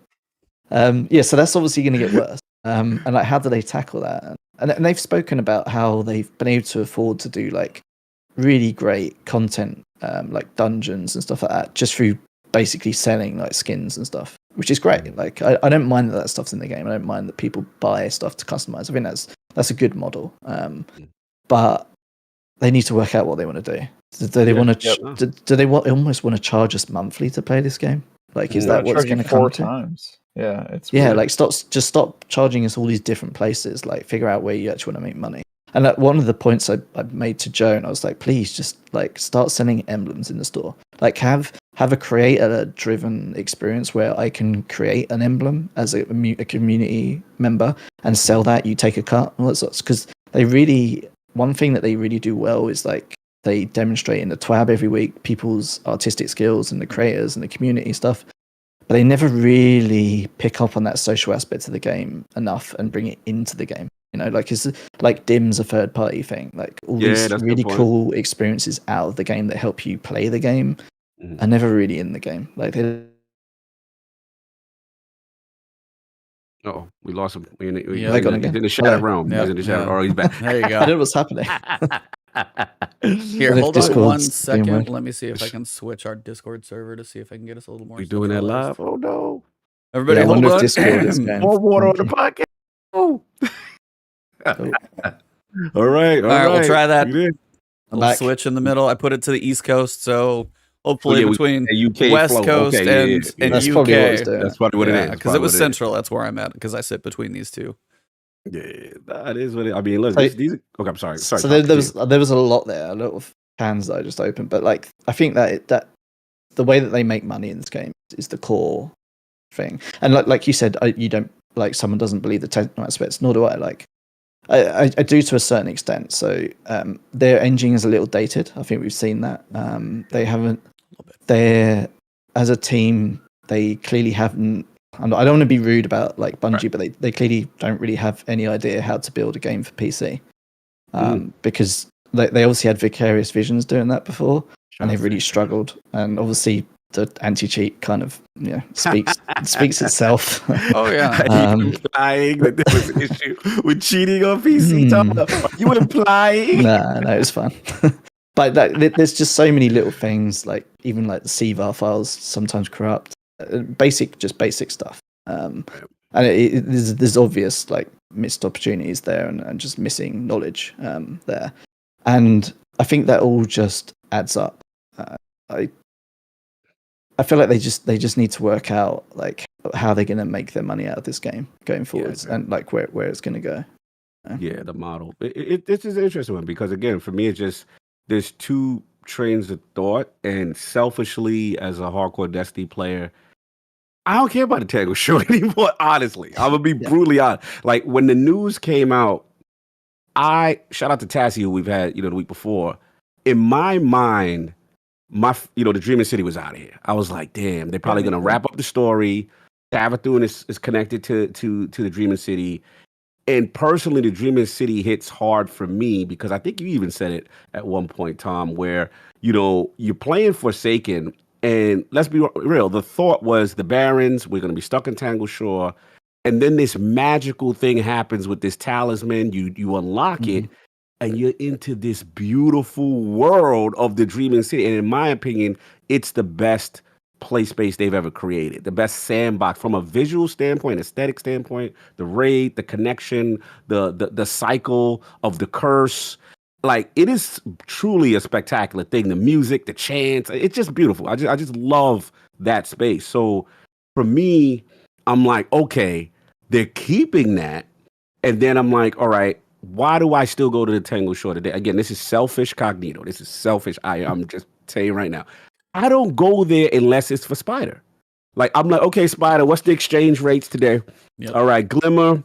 All right, who? It's the Spiral, Spin Metal, Shards. You know what I'm saying? So that was really my only thing. So when I'm hearing that it's going to Raul's responsibility, rest in peace, Spider. I don't know what's going to happen to you, but it don't look good. And, he's done for. Yeah, so for me, I'm like, okay, cool. But then I said, all right, Cog, stop being selfish. I know you play this game every day, but there are new players, right? And the only thing it sucks, what kind of leads me back to what E is saying, which is this is really terrible for a new player. Like, for a new player, you literally have no idea of Crow's development. For a new player, the connection to the story, who Crow becomes, the whole history of Aldrin, that part sucks. And even prior to what he said, he made another good point, which is the Red War campaign, right? There's really no way to replay these narrative beats. And that's the struggle. Like, how do they do that? I've heard suggestions of, well, maybe it's some like offline downloadable thing. And, I don't know the technical solution. I don't know how they can fix that. And it's just, they're in a tough spot. Because there's the other part that I will defer. I'll give it back to you, Top, because I know you want to comment. The other part that I do empathize with them is when you have a character like Crow. To me, it is a disjointed narrative experience when we're talking to the Crow, right? And we're doing this, but if I go to the Tangled Shore, he's still in there in the back with the old suit, not realizing he's Crow, right? So it's just this disjointedness, and they're in a spot. But I'll give it back to you, Ty. You seem like you wanted to comment on that. Yeah, I wanted to pick up on like the technical stuff of like all of this. Like, I don't believe it's like fully technical. So if it was like game size, for example, you could just take it out and make it an optional download. Like, there's easy ways to do that, right? Like, I mean, I'm not saying it's easy, but it's just, if it was purely there are ways, yeah. Like Warzone did that. I don't think it's that, but what I do think is it is part of their engine. And like, I think it's still on like some, I can't remember what the name is, but it's still basically Halo. Yeah, it's still like a Halo Reach level sort of engine, right? And I think it's scaled relatively well, but it's showing its age. And I think some of the stuff they want to do with the game, like I'm sure they'd love to do ray tracing in this game. Oh, like, can you imagine? Like, it looks great even without it, but can you imagine what it looked like with it? Like, it would be probably the best showcase that we've had for that. So in order to do that sort of stuff, you can't have all of these planets that people spend, an hour on a month just hanging around, that they have to go and update. Like, we've seen them do this with maps and like in multiplayer, and they bring back the maps and they look amazing compared to how they used to in Destiny, obviously, because they've updated for their engine changes. And so, yes, they might bring this content back eventually, but I think it's more a conscious fact of like someone tweeted me yesterday. They were like, I can't believe this. And I was like, yeah, but when was the last time you were on the Tangle Shore? And they were like, I spent 5 hours on the Tangle Shore yesterday. So I was like, stalker hat on. I was like, Destiny tracker. And I was like, no, you didn't. You pulled up the receipts. I was like, no, you didn't. You weren't even on the Tangle Shore yesterday. You haven't been on the Tangle Shore for like a month. And it's just like journalism. He pulled out the receipts on you. I like it. It's like people think they really like need this content or whatever, because they have that emotional experience of having a connection, which is fair enough. But like, I think it's like anything in Destiny. Like, there's an emotional part of the community who reacts, and then in a year's time, everyone will forget because the experiences they're having right then will be like 100%. so much better. I won't push back for jokes on one thing though. we gotta rest in peace to one of the greatest lost sectors ever. I was gonna say that. Yeah. The fallen night. The hope for the future. Where will I listen to future, bro? Yeah. Come on, man! Like, where the fallen go party at now? Right. They're over there in the Elixni camp next to the Helm Tower or something like that. They're in the last city. Yeah. It is like it's always a shame when this stuff goes. I know. It was like, so okay, let me cover what's actually leaving the game Go. and what's staying. No, and then we'll kind of break down what the nostalgia hits are actually going to be. So beginning in February, basically, Tangled Shore, full destination is going there. Most things with the year 4 seasonal content are going, so you can picture the Expunge missions, override missions. We've got exotic quests. Sadly, Presage is one that hurts for me. You've also got Harbinger. You've got the whole Tangled Shore destination, including the Broodhold Strike. You've also got the Hollowed Lair going away. We are keeping Warden of Nothing. That one is staying, but Tangled Shore will no longer be there, so it's just going to kind of be dumped into the Vanguard list, which we'll talk about in a second. We've also got the Coup de Grace mission out there in the Dreaming City that nobody's probably done in ages. That was from the High Celebrant hunt. We're going to be missing now Shattered Realm. We're going to be losing the Astral Alignment missions. And I don't even know what the Helm is going to look like. That's kind of one big question as well.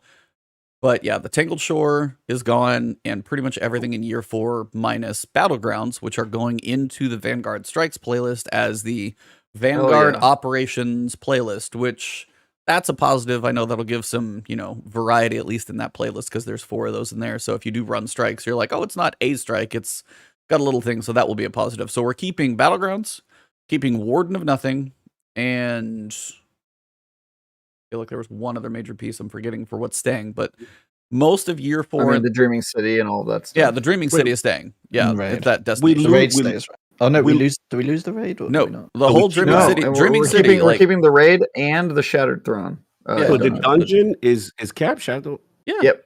The Dreaming City is staying complete. Dreaming City stays as is.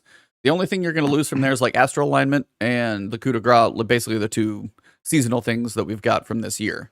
But the actual city, the destination, the raid, the dungeon, secrets, all of the Dreaming City is actually going to stay around. Gotcha. Can I completely derail this conversation? Yes, I'm a little worried, but go for it. I see some people in the comments talking about the future War Cult gear, and can I just say that's something that needs to go into the content vault, is the future War Cult. I was in the tower this week and I saw some hunter with a future War Cult cape, and I was like, oh my god, you might as well have the Confederate flag on your back over there. Like, Wow. These guys seceded from the Vanguard, and you're walking around in this cape. That's a hate crime, sir. So anyway, I don't mean that completely.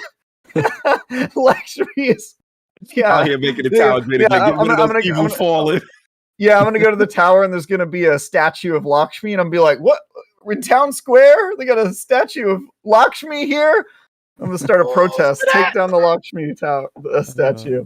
Anyway, sorry. I just have to say, if you were a future War Cult, I judge you. You're treading on my people's culture, and I'm very upset. They should at least turn the lights off. They should at least turn the lights off in the futuristic coffee shop up there. They should probably turn those lights off, because that one's the evil Starbucks in there. Yeah, the evil Starbucks, the coffee shop where all the meetings went down.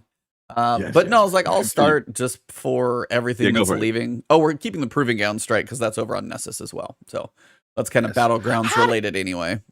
Random derail. How did Nessus survive? I can't believe it. How is it out of the game? Still here? It's because isn't that the only place that they can really put Zer half the time? There's 3 places for Zer, and they're starting to run out. Yeah, he's on. You know what? It's Nessus, probably EDZ, like or the tower. And if it went down to 2, it'd be boring. The base code for Destiny 2 is hidden in Nessus for some reason. They have to keep the destination or delete the entire Tiger engine. That's the one I'm like, it wouldn't be bad if you went. Like, I'm like, what? It's still here. Like, what do we really? Honestly, though, seriously, what's on Nessus still from a either exotic quest or there's no raid there anymore. What's No, there? there's no, it's just like there's probably a decent chunk. It's a decent chunk of strikes, I'm sure, because there's a certain number of strikes that you will lose. They're keeping Warden of Nothing, so we're really only losing 2 strikes, but the playlist is actually getting the Battlegrounds put in, so that playlist is actually kind of getting a +2, kind of surprisingly. I don't go to any of these planets unless I'm forced to get a Godroll weapon to then go back into the Crucible tab. Yeah, most people don't have love you, Tom. Speaking to my man after my own heart over here, Tom Moore. Like you're making me play Gambit. I'm sorry to derail. I'm sorry. I just had to get my Nessus ball. No, it's fair because that's a question. But with Tangled Shore going away, Master Hool is going to be your currency exchanger, so you're going to be dealing with him a little more with the Prime Engrams. Well, I guess more reason to go to the tower. The one that hurts for me the most, and this is one I feel I wish they could keep, because for a second when I thought, like, Tangled Shore is going away, I was like, and then I figured out, okay, Warden of Nothing staying, but that's kind of like Vex and Cabal. I was like, are they removing the Scorn? But I was like, it took me a second, I was like, no, the Scorn are still in the Dreaming City, they're in the Lost Sector, they're still somewhat around, they're not as much, because the Hollowed Lair is gone in the whole area, but I was like, so that's not it. So if the Scorn are staying, please, can you just put Presage in Legacy? Like, even Harbinger, I don't love as much. Like, Harbinger's cool. Don't get me wrong. I kind of like what you do in there, but when you try and solo that thing, it's a pain in the ass. Yeah. But I'm going to miss going to Spider for Glimmer. Now you're just now Rahul's going to be sitting over there on his pile of yeah, they'll replace that. And the little like clicky weird noises he makes and stuff. Yeah, I was like, he's a great actor. That's the guy. Am I the only one who thinks he'll survive? Like, I think Mara's completely underestimating the Spire, and he'll be fine. That's my thinking. I mean, maybe he'll get away, but they're definitely setting up some way to either kill him or send him off into like the ether of like unknown story future. I mean, he had snared a Guardian in his employ. I feel like he's a little craftier than she thinks. Could be. I'm glad they're keeping. Also, I think she'll be dead. So. Last Wish, yes. Yeah. So like, Dreaming City stays. Yep. That raid is so hard that Destiny players had to run into a wall. Clear. You know, like they couldn't actually do it legitimately. Legit, they had to literally cheat. And day one, like they did it in like 23 hours and something. No, it was like Vlad's was like 18. There were, and then 24 hours and 2 minutes is always the infamous Datto. So they were the first two, I think. So yeah, there were not many. The first, like Last Wish is the hardest one they've ever done. I feel like the Forsaken era and that raid was like when Destiny was more difficult for PvE. Yeah. That was like it's. And a lot of that wasn't Anthem coming out at the time. Like I feel like the team was like super like we need to have the best content we've ever had because we've got a challenge. I feel like they always have some sort of competitor. Anthem, Division. When they have competition, they do their best work. But that was also Activision, multiple studios, and that was like those were the biggest seasons we ever got because we got 3 raids, we got 3 big seasons. I mean, that was the biggest year we're ever going to have due to obviously the scale of studios they had helping. So again, when you say Tangled Shore, Dreaming City, you get the Last Witch, which is like the biggest raid they've ever literally put together. And then you have the seasons of the Forge. We'll skip over the Drifter. And then also you got, Opulence and all that stuff. You have 3 raids in 1 year. It's like, that was insane. I think we'll have a bigger season. Oh, you think so? Yeah, when Bungie becomes as big as Activision. It's only a matter of time.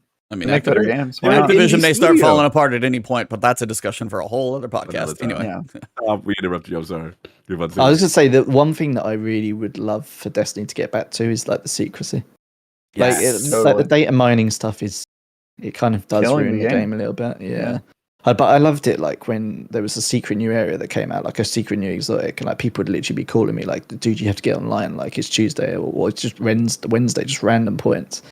And they tried to do that with Bastion. Do you remember? Yeah. Like they kind of tried to do it and it kind of backfired because they'd already told people they were going to get Bastion. And then the Destiny community was like, I'm already getting it. It like had that weird reaction point. But I'd love for them to try and do some more of that. Because like Presage was kind of like that, right? Presage they didn't tell anybody about it. And it was so good. It was really good. Yeah. I think they'll probably continue to do stuff like that, but apparently they have the technology to like black out certain parts of their code so it can't be data mined. I remember they said they developed that tech, and I'm like, why aren't you using that? Why do I know about everything before it's in the game? And to me, peak secret was Whisper though. Whisper was that was something special. I mean, your channel definitely benefited, off of your amazing guide. It helped me, but Whisper was just prime time. It also came at a very, very low point in Destiny. Yes. It was like after Warmind, and it was like a couple weeks before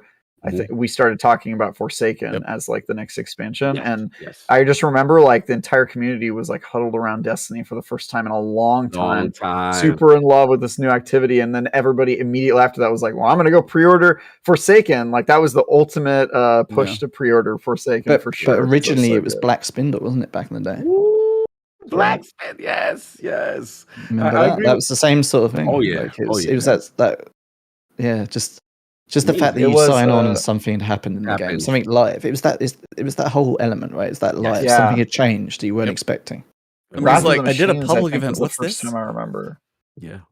Right, Wrath of the Machines, where there was that whole the Morse code and Morse code. Remember that? Amazing. Cardi used to have those little spirally things over them, and they had people hunting in the woods for a care package. It was weird, man. That was a crazy time in Destiny. What was the time when Glad like spent about 3 days without washing or straight on stream? I feel like he does that every week, right?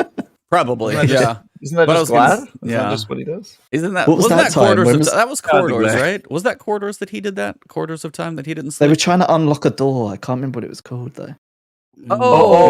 Season of Worthy. That was the public event farming they were doing to finish up for Rasputin. No. He's talking about the armory season. All the symbols. There was all the symbols and people to shoot them with the bows. Yeah, the one that you had to open that door to the final Black Forge. Nobody could figure it out. Bungie had to release the secret because no one could figure it out. That was like the Pinnacle. That's where they went too far. Yes. There is a threshold, and they exceeded the threshold. Niobe Labs and all that, right? Was it? I completed that with Destin and Teddy like a year ago. We went back and we were like, let's go do that puzzle now that everybody knows how to do it.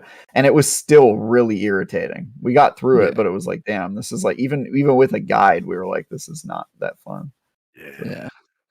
Niobe Labs, I think that's it. Niobe Labs. Somebody said in the comments. Yeah, stuff like Niobe Labs does bring up like the whole element of the Destiny community where it splits though, isn't it? Like into this is too easy or this is too hard sort of conversations. So PvE is always too easy. I do not understand the dude. Like Teddy is one of those guys. Like we've had Teddy on the show a bunch. He's one of those guys who says like, "Oh yeah, I'm one of the best PvE players. I got like 63rd on the Forsaken Last Wish raid." And I'm like, what does good at PvE even mean? Like, why is that? Is there such a thing as being good at PvE? Like to me, it's like bragging about like rock paper scissors or like checkers or it's just like, is that even like a competitive? Do people care about that? We don't need to get into a fight, but that's not the same. That's not even close. I knew that. That's not even close. I'm sorry. The only thing that's competitive about PvE is speedrunning. I got you. And the speedrunning community kind of gave up on Destiny when they did all the sword nerfs, right? Yeah, and they got rid of the sword nerfs. Yeah, get rid of. I'm gonna come at our toxic guest and toxic co-host.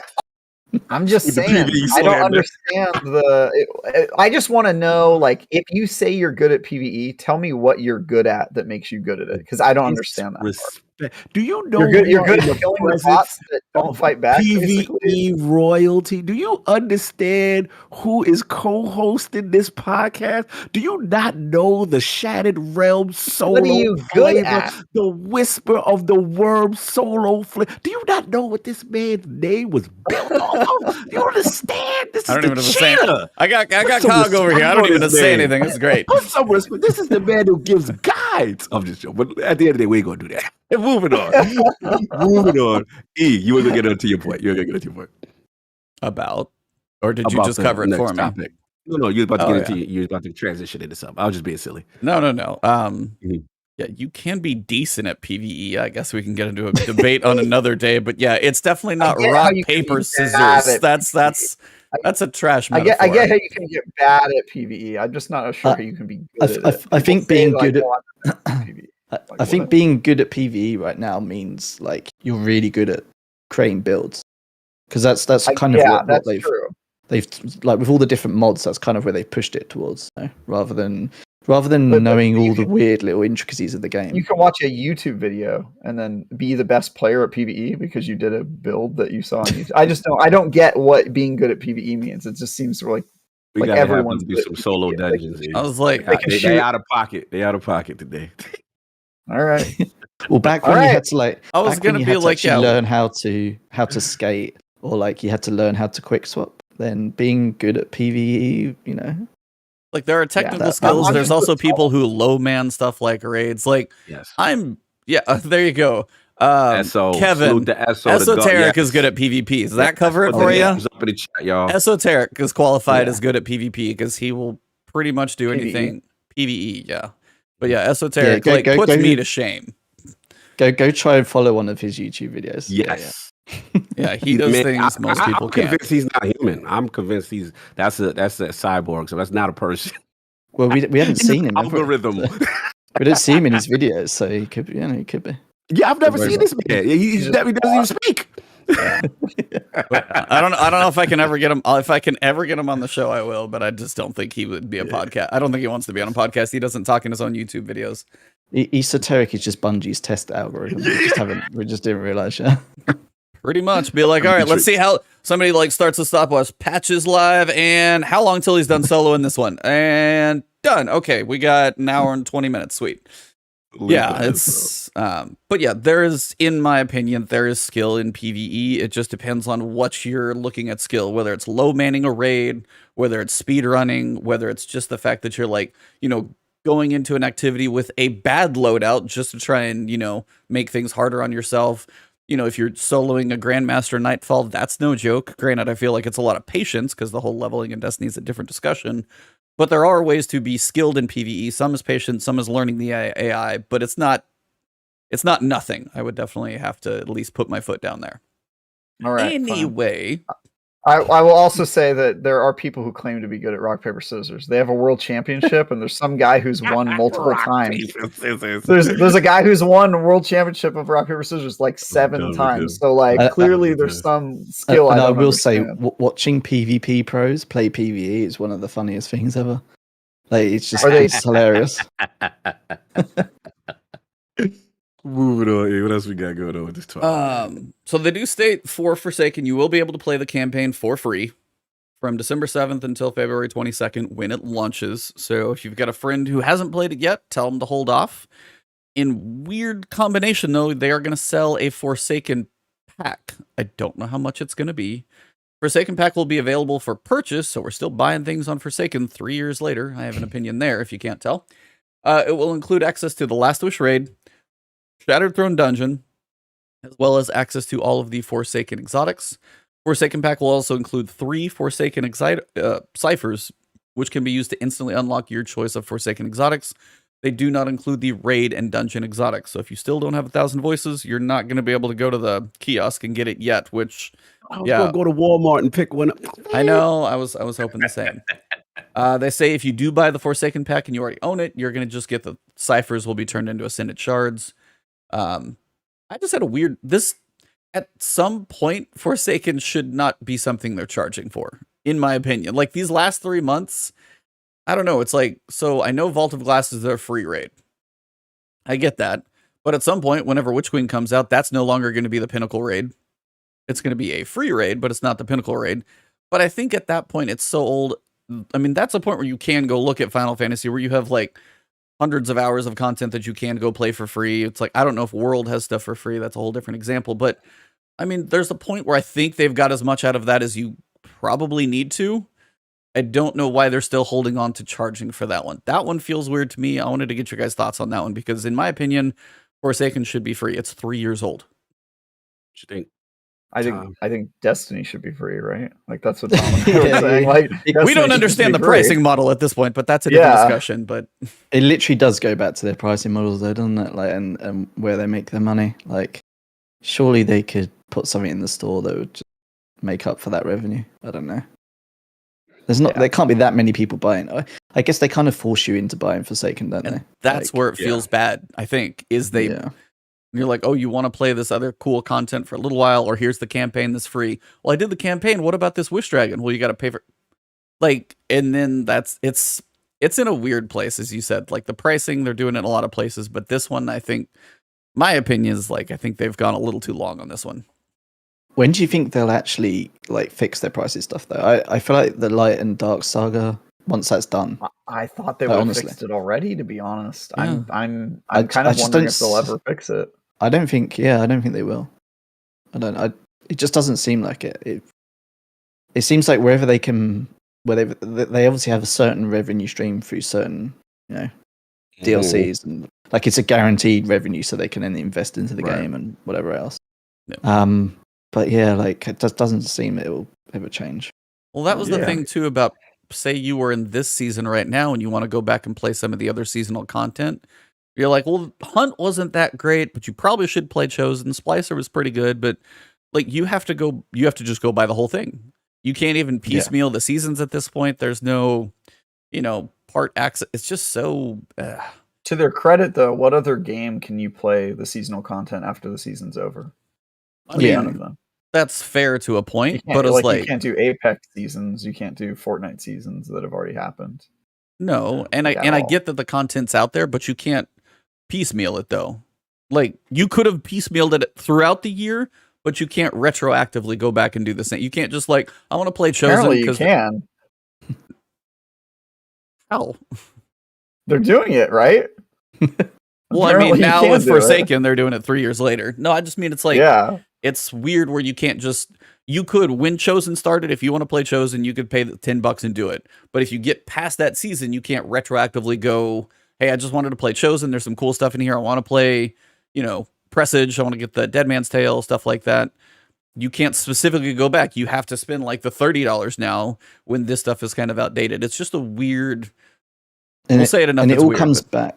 Yeah. Yeah, and it all comes back to that new player experience as well. Like if I have a friend who, especially returning players to Destiny, like because there's a lot of people that do that. Yep. They come back and then they're like, so what do I need to buy? Like, what guns do I need to get? And then they're like, oh, I can't get this gun because I don't own this thing. And it's like, what a mess. Yep. I get it all the time. I literally, especially when what you call it, Destiny was put in the Game Pass. And I had so many people come to me, Cog, I know that shit game. You love it. I'm going to get in. And then they get in and they're like, wait a minute. Like, how did you guys get that cool gun with a horde? How do you get that? I'm like, oh, that's tied to season of this. You know what I'm saying? And this is tied to the season of that. And whoa, dang, I want 1K voices. How do you get? Oh, you had to buy Forsaken. You had to do the raid. And so it's just. And then we have always talked about this, like the onboarding is just for a new player. I know they've tried with the Cosmodrome. I know they've tried this new light experience, but it's still a struggle. That's why my new thing is I'm like, oh, let me introduce you to my friend Ebontis in this channel for getting started. Like I have to literally point them to a YouTuber and say, watch this, because the game is not doing the job of really streamlining the experience is what you're supposed to do. And that's the thing.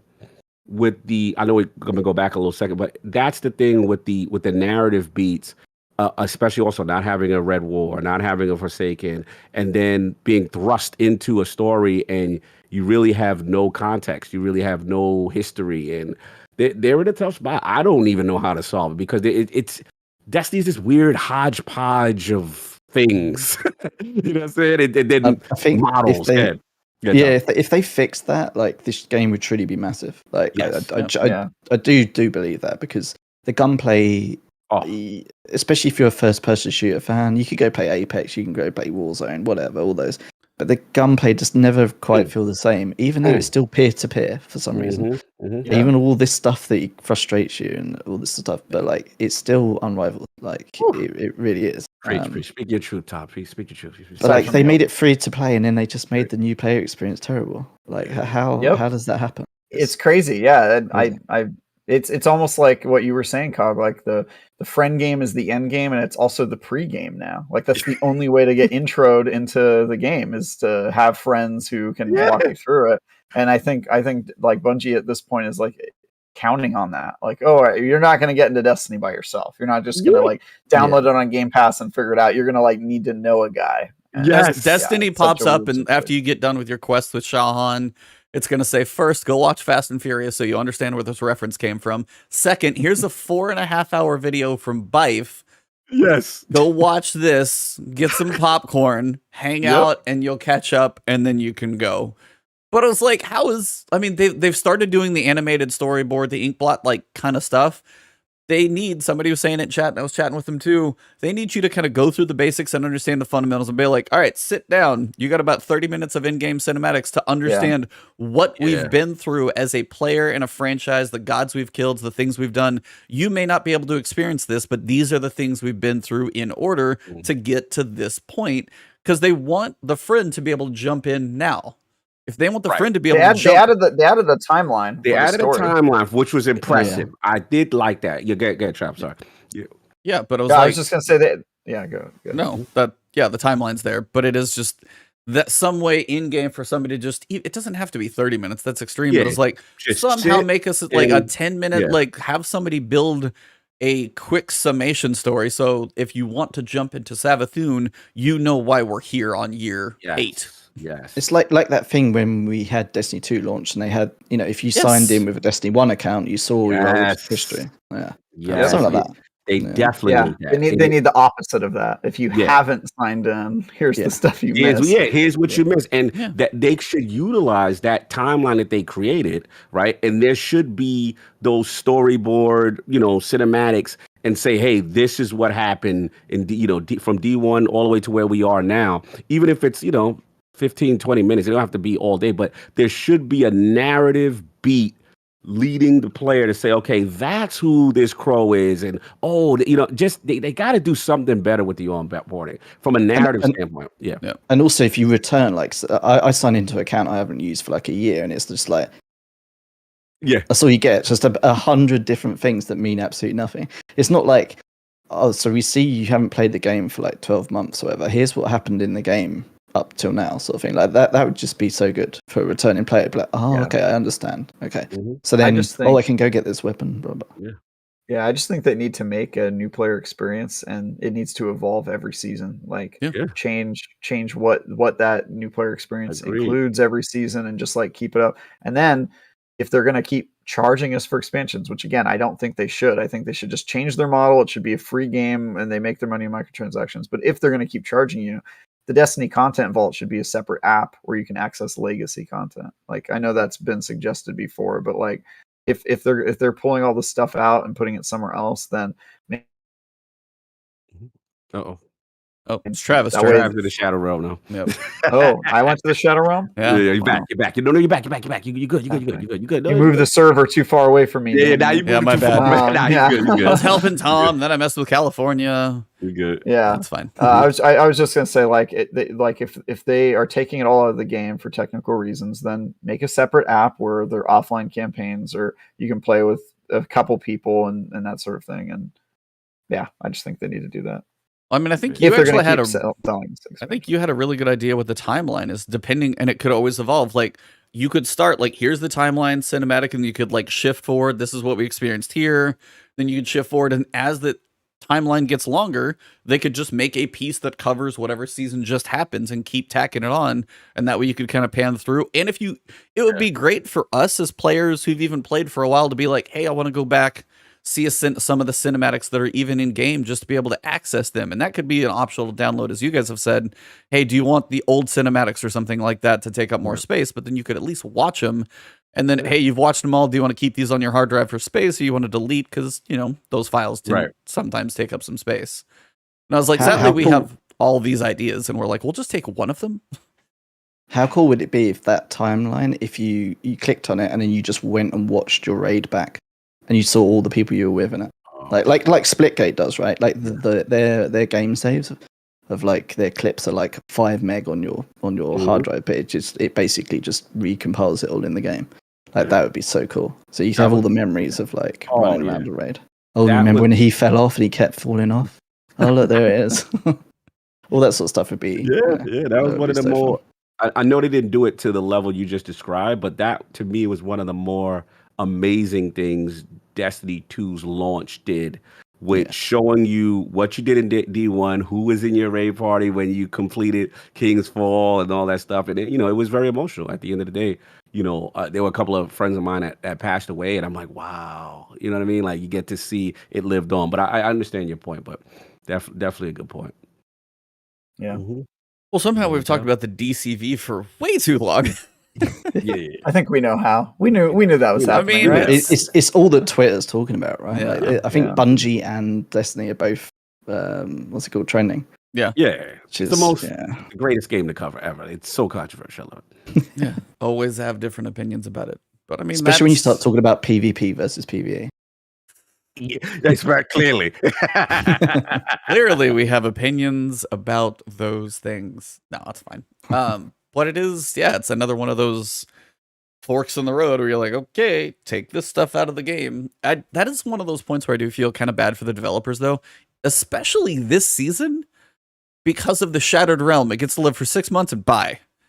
And we've talked about this, one of my favorite activities, the Metroidvania that Travis, kind of stuck the name in. I can't stop saying that.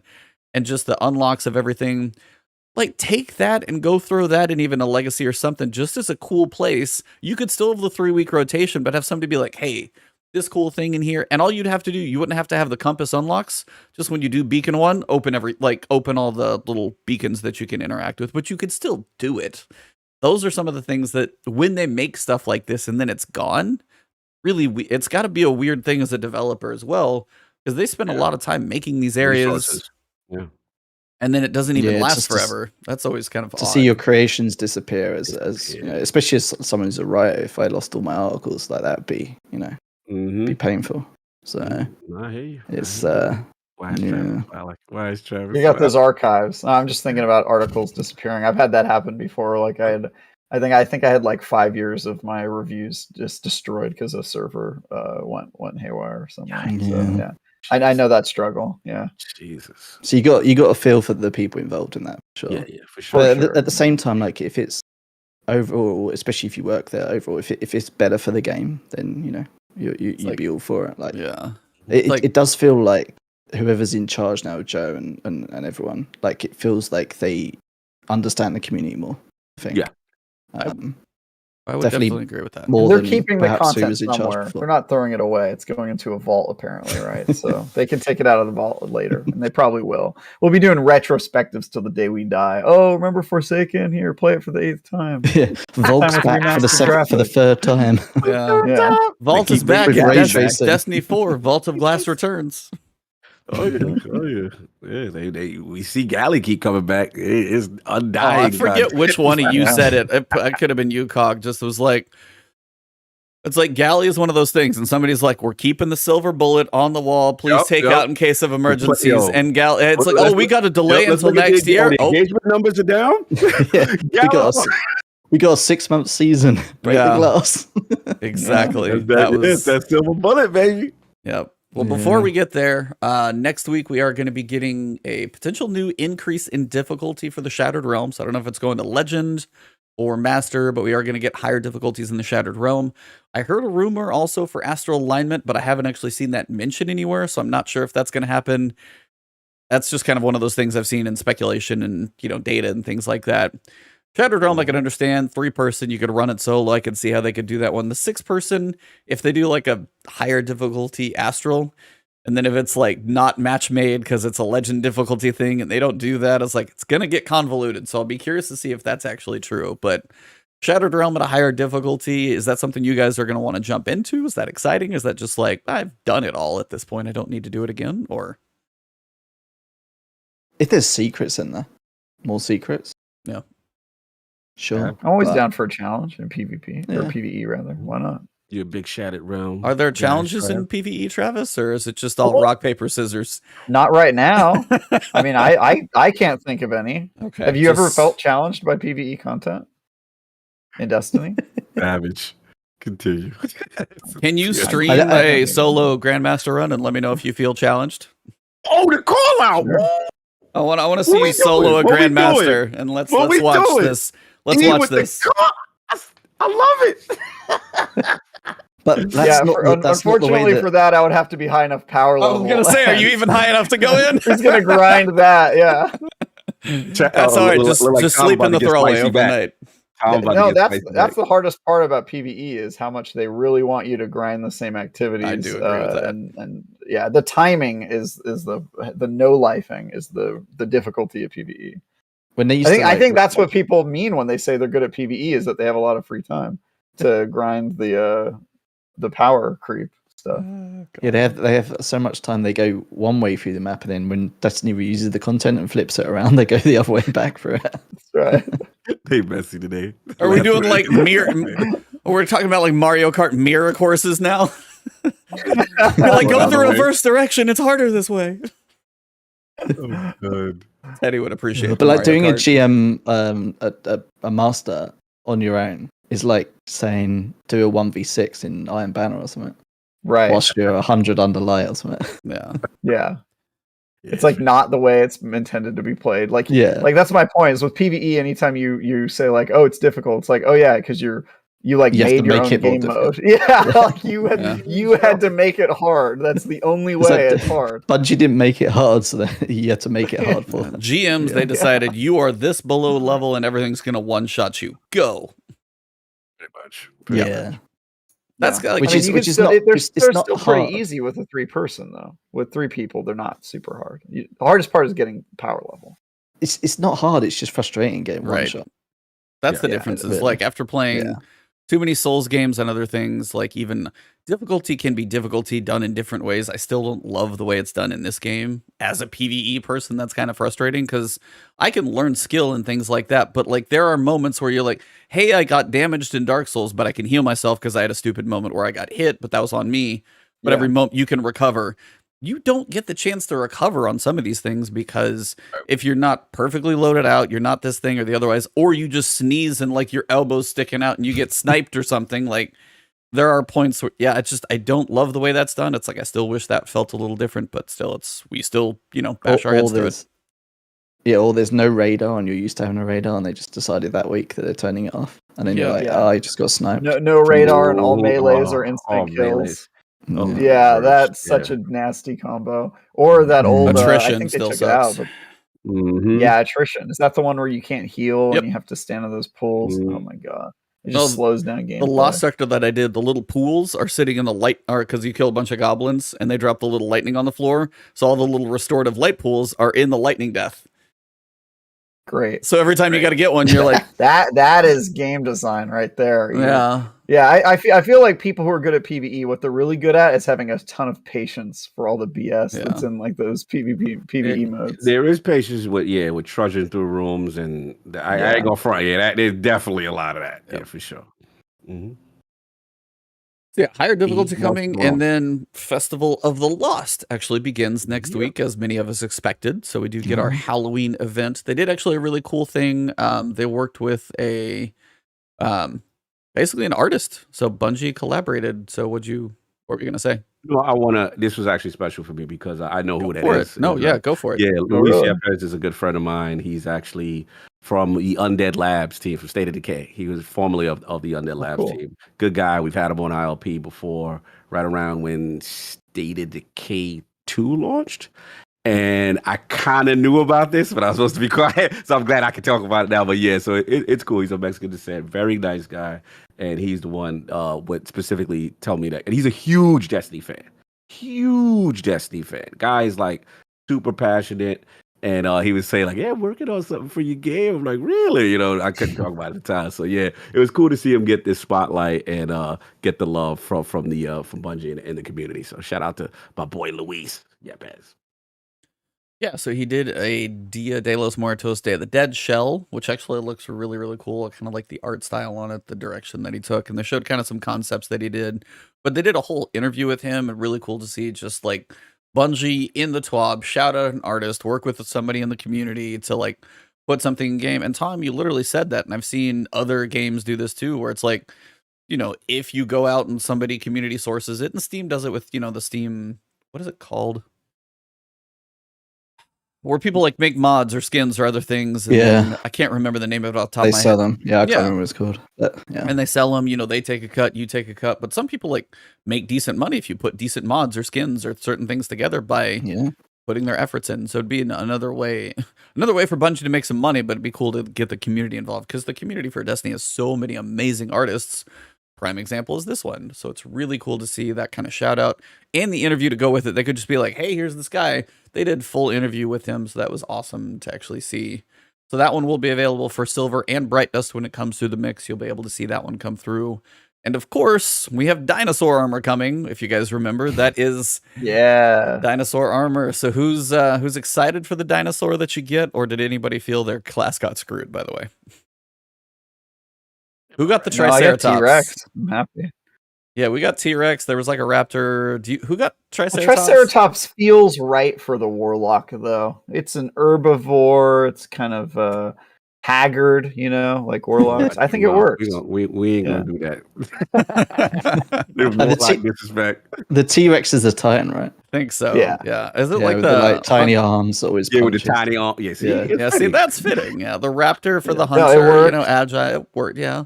They got him right. I was like, Warlock would be like the Hunter and the Titan makes sense. The Warlock's that's probably a bit more of a stretch, but it still is probably as close as you could get.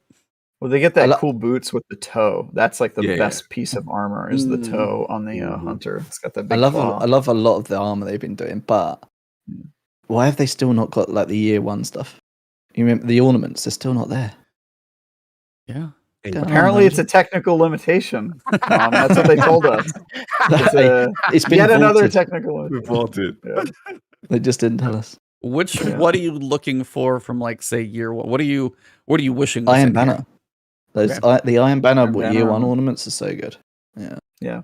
With the Trials armor from year one, they have that Trials for some reason, but that is the game. But I think you have to apply it to Trials armor. But, I agree. Iron Banner armor was insanely good. Well, we don't even have a way to, like people were saying with the DCV, to throw back for a second, like Whisper Catalyst, Outbreak Catalyst. There's people don't have ways to still get those, and people are like, well, Dead Man's Tale and Hawkmoon are about to go away and be in the same boat, and we don't have the old ones fixed. So again, I was just like, don't hold your breath. Probably not coming soon. Yeah. So it's like those are some of the weird things. And you're like, how long is it going to take for somebody who you can now go buy the gun, but you still don't have a way for them to get the catalyst? Just they need to put them in there. So again, that Thorn armor that they're bringing out, that look, that looks nice. I like that. The Thorn, that. I wonder how hard that's going to be to get. Do you think it's going to be like a weekly rotation where you can get like one piece a week type thing, maybe from a boss, or to like stretch it out? Eververse for sure. Yeah, it'd be time gated. Like Bungie loves a good time gate. Oh, for sure. No, you'll buy it with silver probably. Yes.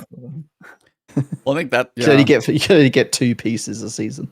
Just get your synthachords and weaves and strands. Get me started. Yeah, we lost our minds on that one. Oh yeah. Oh yeah. But we do have a patch coming on Tuesday. That one's actually gonna do some fixes. They're taking a champion out of the Corrupted Strike just because it's the ogre section between the two realms. Some people would miss him, so he's coming out. Crossplay UI is getting a little fix. But the biggest thing, Grandmaster Nightfalls will now have a 100% chance to get an Adept Nightfall drop. So now every time you run a Grandmaster, you will get an Adept weapon. It was a chance at before. I don't know how low it was, but it is 100% now. I think this is probably what it should have been the whole time. If you're going to go barrel through a Grandmaster, you should at least get something. I think I did like 7 Grandmasters in a row on a double loot weekend, and I didn't get any Adept weapons. I got every Adept mod, though. I was playing with DJ Oros and some other people. They can testify. But I got nothing, and I was just sitting there like, yeah, this is really great, guys. I'm glad we grinded through this strike we've done a million times, except for way worse this time, just to get nothing. There's one thing in the TWAB that they didn't mention. Is that it's launching on Xbox Game Pass for PC next week. Yes, that's a big deal, and I'm going to test it.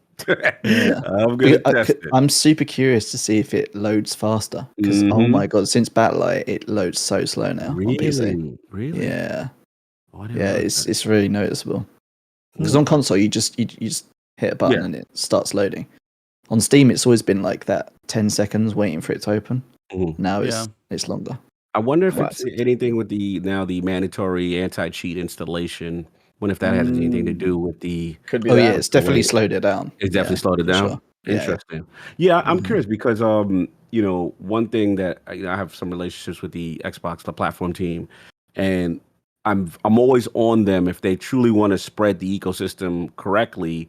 The PC ports need to improve. They really do. I've had some bad experiences. And I know was one I think you guys mentioned recently on Duke. Was one. Shout out to Maddie with Defining Duke. We talked about it. I'm always going to champion that because at the end of the day, you have to take the PC community much more seriously. And from my understanding, a lot of this stuff is, UWP and when Windows 11 comes out, hopefully they're going to address. But I do want to see how Destiny 2 Game Pass works as opposed to Steam. I'm very curious about that. I don't know. So I'm going to be getting my little tech on, and maybe we could do some testing and see how that goes as well. I'm very curious about that experience. Yeah, I'm super curious whether it's different at all, for sure. Yeah, big time. Yeah. That 10 seconds you have to wait to open up the game, by the way, Tom, we call that the cheaters penalty. You all have to wait an extra 10 seconds. But it's always been pretty bad. It's always been pretty bad, though, isn't it? And so have PC players. PC players have always been pretty bad. Wow, cheating long before Destiny. I don't think he's gonna. I don't think Travis is gonna work out long here with you. No, he's gonna just because he was a temporary host. PvE slander, like literally the core tenets of who you are. This man has been slandering you. I love it. Hey, I play on PC too. That's why I have so much ire for the fact that they're all cheaters. Just because I've got 10 macros assigned to my mouse, it doesn't mean I'm cheating. It's like, have you seen those MMO mouses with like 18 buttons on your left thumb? Those things are always crazy. Those crack me up. New Red actually had an interesting point, though. I wanted to point this out. He said free Game Pass for PC on the same content they use as a paywall on Trials. Yep. I said that is a thing because you can get $1 trial you get it for free. Game Pass. Or free, So it could be a problem. It's it's like I don't know. I mean, I don't know if, and I guess the thing is, I don't know if Witch Queen is coming to Game Pass anytime soon, or if they give this longer window and then it comes later in the year or something, kind of as they're doing now. I don't know what the plan is, but the fact that if they're trying to get those a little more concurrent for Xbox and PC, if it's free on PC, then that's. I don't know, that'd be a thing. I guess, though, like, if you do cheat and, like, your main Game Pass account is linked across all your Xbox stuff and then that email gets kind of screwed, that would probably get a little frustrating to have to, like, log out, use a different Game Pass. I know cheaters are going to go around the whole thing, but it's like, if that's kind of linked at all, you're not going to want to obviously mess with your main. I don't know. It's just something that also, does open it up a little. The main way that cheaters acquire accounts is from people just selling their old accounts on eBay. Right. Like because you also have to level up and get to a certain point before you can even enter trials. I don't think many people are going to be selling their Microsoft accounts on eBay. Not their main. Sure. I don't think you're going to do that. So it is definitely a concern, but hopefully not too bad. It is interesting for sure.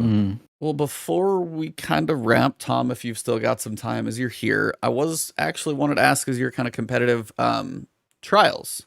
We didn't get to kind of do the retrospective on it last week. It got a little hot the week before. Sorry, guys. No, it's all right. The Destiny community got upset. At me. They hated the game. Speak for yourselves. They were so mad at me. Dude, my DMs, you guys have no idea. People were calling me elitist. Oh, dude, yeah. Like I didn't know they DM'd you. I didn't know they DM'd you. I just saw comments on my video. Dude. So bad. Like it was like all week. I was just like fielding all these messages and I respond. People DM me. I like talk to them and stuff like that. Like, why are you elitist? Why do you want people not to go to the lighthouse? I'm like, dude, did you even hear what I said on the show? Like, I didn't say any of this stuff. Like, I don't know.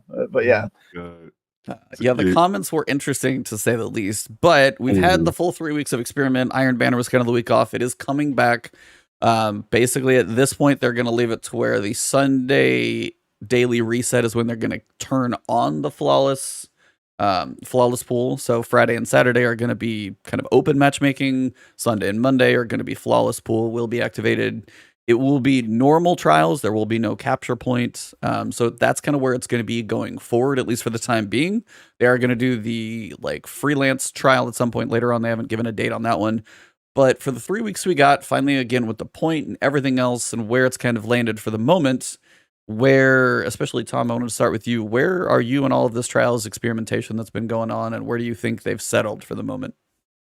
Yeah, I think they experimented with too much too soon, to be honest. And I think they're settled at probably where they probably would have settled at anyway. Because I think turning it on straight away was a mistake. So having it this Sunday feels a bit more balanced, but I'm still not sure about it. Like, I don't know. Like, I played, I think, that first weekend, and then I think we were just matching the same people. Like, I played at 6 p.m., so, which is reset in the UK, and went flawless by about 7:30 or something like that. So pretty soon, and not super soon. But then, like, we were just matching the same people straight away because of the flawless stuff. So it was not a fun experience. But when it was open to everyone on that first weekend, like, it was great. Like, I could then go and grab clan members that I knew weren't the strongest players. I could take them through. Like, but I think that's the biggest problem with all their changes, that they've forgotten that people like to play with their friends. Yeah. And like to I don't always want to like have a sweaty game when I play as well. Like, I do want it to be competitive, but I think the competitive level of trials should be when I'm at 7 wins and there's a lot of loot on the line. Then that should be matchmake me to the highest tier players. I don't mind that, because I'm trying to win. At that point, I've gone flawless, and I'm trying to win additional rewards that are pretty highly valuable. You're getting an adept weapon, and you're getting like golf balls, or whatever they're called. I call them. Golf balls works. Yeah. So I just think they experimented a bit too much, especially with the zones thing. Like, how the did whole you feel zones thing. Yeah, how did you feel about that? Like, it's fine. I don't particularly mind that being in the game, but like, there was some basic stuff that they obviously hadn't tested properly. Like, you could continue capping the zone at the end of the thing to get 10% on super. Super, yeah. So like you would strategize around that essentially to like protect the zone, and then just you'd kill someone and the other two would sit on the point, and the third person would come and run, and you'd all get 10% super, which is like, that's just silly. And then the way that it just ran, like where they put it was in the spots were like either Iron Banner or Crucible spots. I don't know. Like, I think it would have been funny if it was in random spots. Yeah, they just dropped it randomly, and a little bit closer, obviously, if you were losing and stuff. But it's fine that they experimented with it, but I don't feel like that makes it particularly competitive, having that zone. So overall, you'd be good if that never came back. Yeah, I think so. Like, I'm not like a massive. I don't hate it.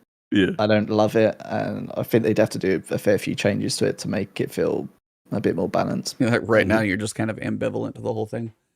Yeah, I think that's what most people were, because I think a lot of people just pretty much ignored it to the point where like you'd be like, oh no, the guy's cap, and it's like 90%. Yeah. Lost that round.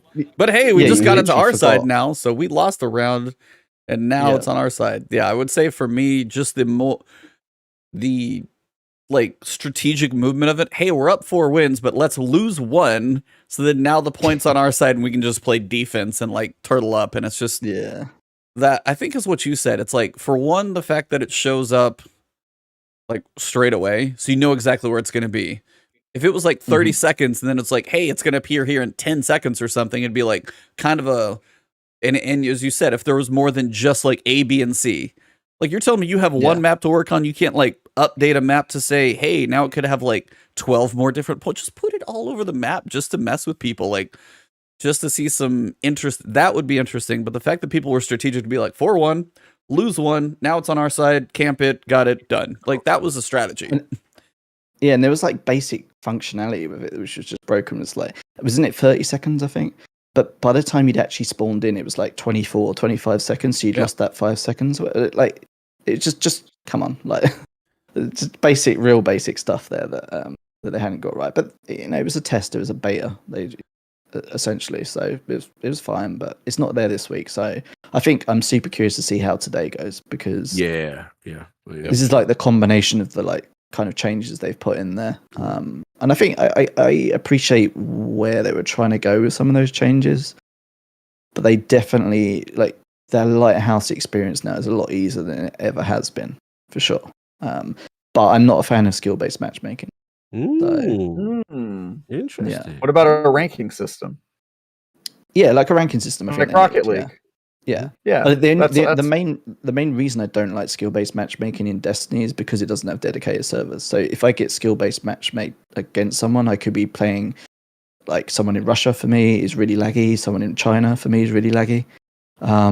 All the sort of countries that are a little bit further out than the UK, like your connection to that person just makes it really difficult to even compete against them, and they're good players. So it's like that's not the way for a peer-to-peer game to matchmake people. My main problem with skill-based matchmaking is what they've done in the past is that it hasn't been transparent, and you have no idea by what metric they're doing it. And there's a lot of theories that the way they were doing it was based on playtime, which is kind of insane to me because like playtime in PvP or just in the game in general. But I think if they had I just want there to be a ranked system so that I'm playing against my peers. Like I'm not the world's best Trials player anymore, but not that I ever was, but I'm definitely not as good as I was when I had way more time to play Destiny. But I want to at least feel like I'm playing in the same bracket as like people who are at my skill level, and I think everyone should be forced to play at their level in Trials, and the kind of like Wild Westness of the matchmaking system right now, it just does not lend itself to a very competitive or even like well balanced experience, because sometimes you're just getting destroyed and other times you're destroying other people, and it just doesn't feel good. And they have lobby balancing now, which makes it even worse. So it's like if you're playing solo like Crucible, you just want to play some chill quick play. You can never, if you've got like 2,000-3,000 elo in a particular place, you cannot have a chill session of quick play, because it will lobby balance you to the point where you've got 3 people who are basically, staring at walls. And then you're out there like, I'm trying to play the game here. And it just doesn't work. And I get that people hate, like, people really want skill-based matchmaking because they're like, I don't want to play these higher tier players, but really, like, that shouldn't be a thing. You should want to play them because it'll make you better at the game. It makes you have more game awareness playing people who are the better than you occasionally. I was like, to a point. I was like, I will say to a point. To a point. Yeah, I was like, to a point when the disparity is so big that because we had sent Nomad on a couple of weeks ago, and that's kind of the thing. It's like he likes games where you can, like, I want to learn something out of a game, and if something, as Travis is saying, if I'm playing people around my level, and there can be a decent range to that level, there could be somebody like 3 or 4 steps above, but 20 steps above. there's a level so far that I don't get a chance to learn.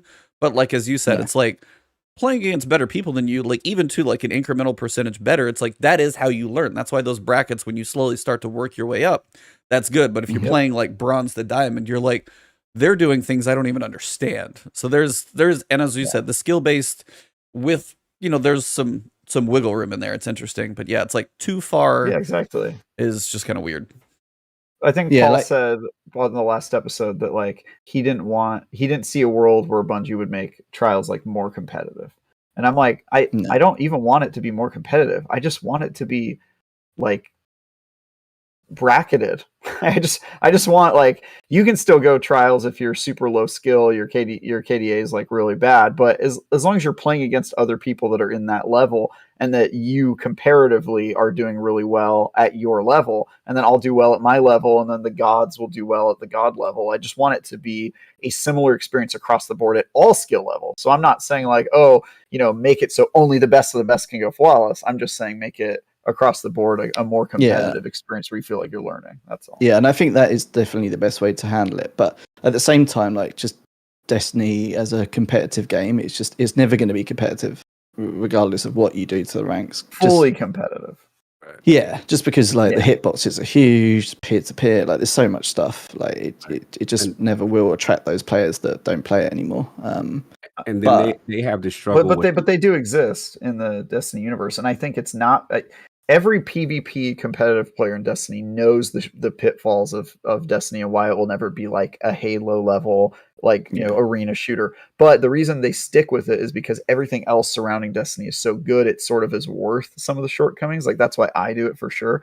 And I just think they could do some easy tweaks to make their game a little bit more balanced when it comes to matchmaking and the way that they do PvP. I'm not saying like, oh yeah, this needs to be like an MLG tournament, because that just is never going to exist for the Destiny community. But I just think there's something there, and they could do a lot better of a job. And then also, I just have a problem with people saying like, "Oh, Destiny isn't that, therefore it never can be." It's like, you know, that just Destiny has never been defined by what it is at the time. Like, it can improve, it can get better, and I just think when it comes to PvP and the competitiveness of it, I just think they have a lot of room to grow. And it wouldn't require a ton of work to get there. It would just require them to make some strategic decisions that make it a little bit more balanced. That's all I think. I mean, the other thing is that they have such a sandbox issue that they've always had, right? And it comes down to the revenue thing. So they introduce stuff like Stasis,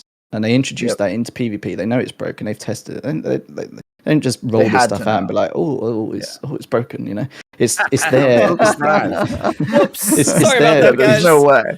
Yeah, because you get shot by that Stasis thing, and you're like, I'm gonna go buy Stasis. That's literally why it exists. That's why OP exotics exist. Like, it's a marketing tool. We all know this. Yeah. Yep. Let's go. I know what it is. But like, they do need to like fix up that sandbox and like try and find better ways around that. I don't even know if that's fixable, man. There's just too many guns, too many weapons, and it's growing. We're gonna get that new Vapor, I think, is coming. You know, at some point. So maybe they need to sunset everything.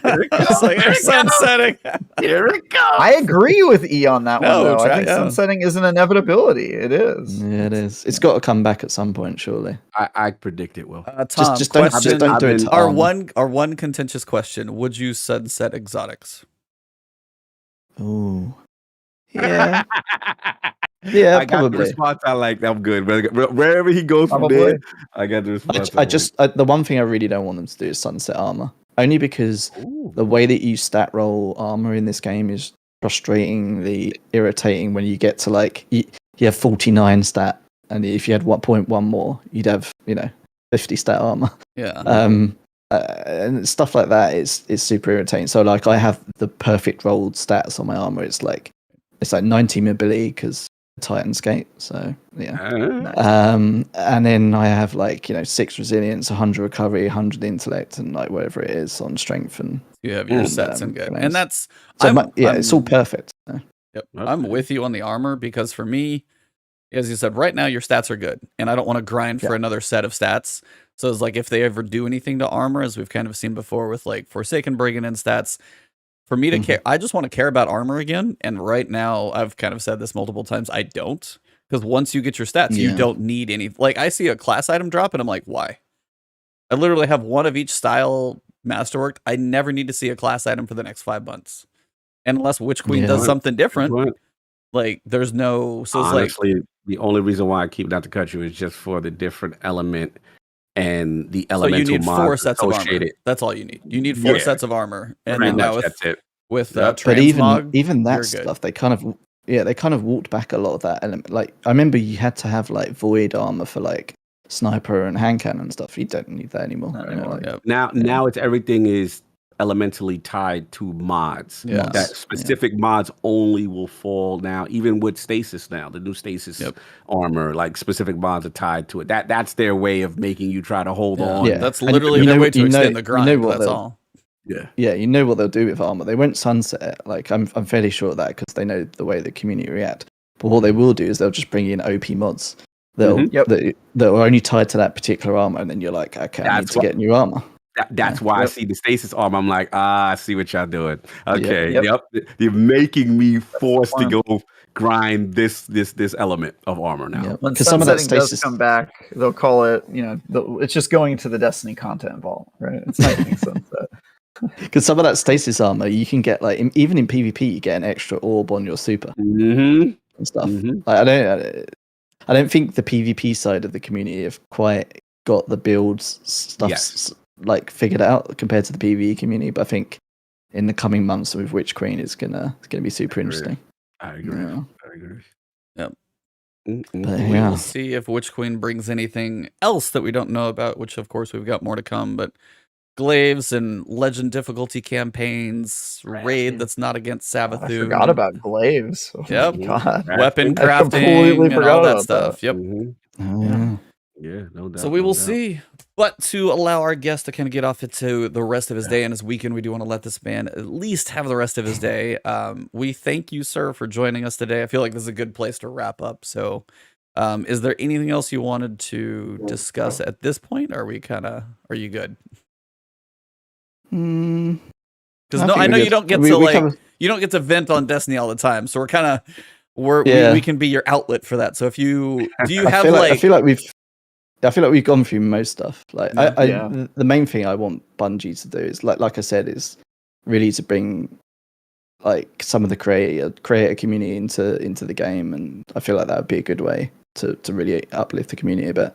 And then just to figure out the revenue situation, just so that it's just so we don't have to have because I think if people knew that the game was ongoing and live, they wouldn't necessarily be worried about if they knew that after Witch Queen they wouldn't have to buy a DLC or whatever.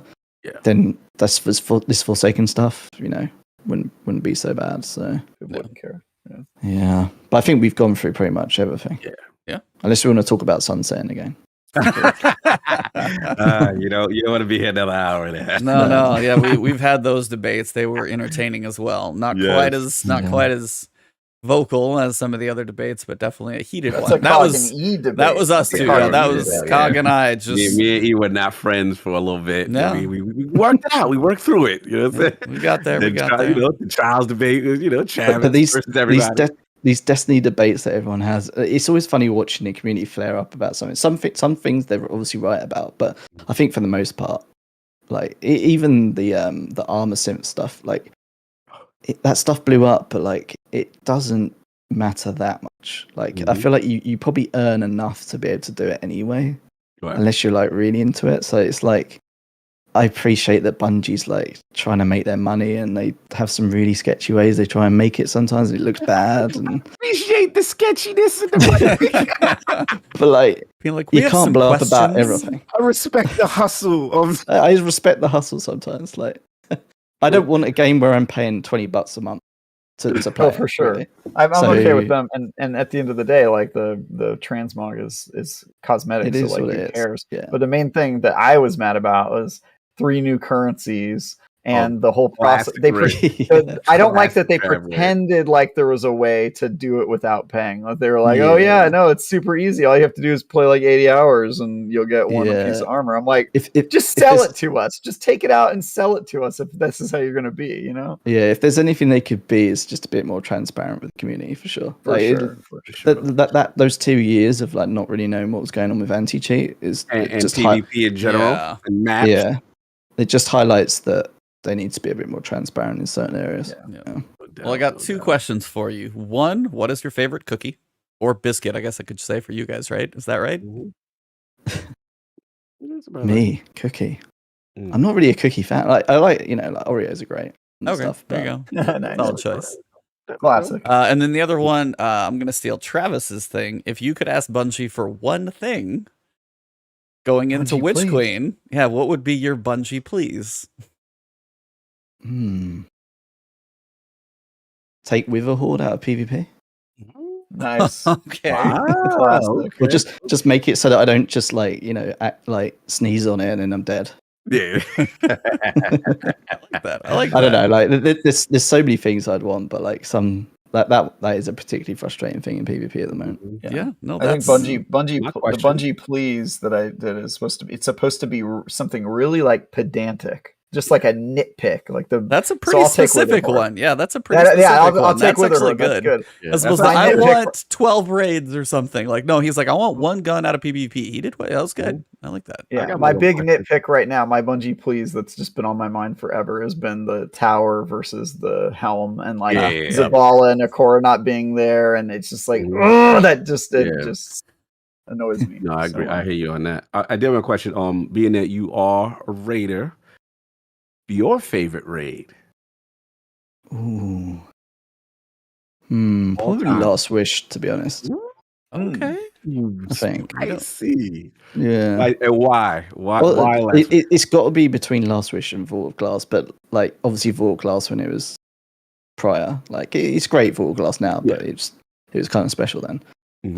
Because Vault of Glass, was that was fun, but Last Wish was just like I think the thing about raids and like we were talking about the difficulty and stuff. Yeah, raids really exposes whether you can follow basic,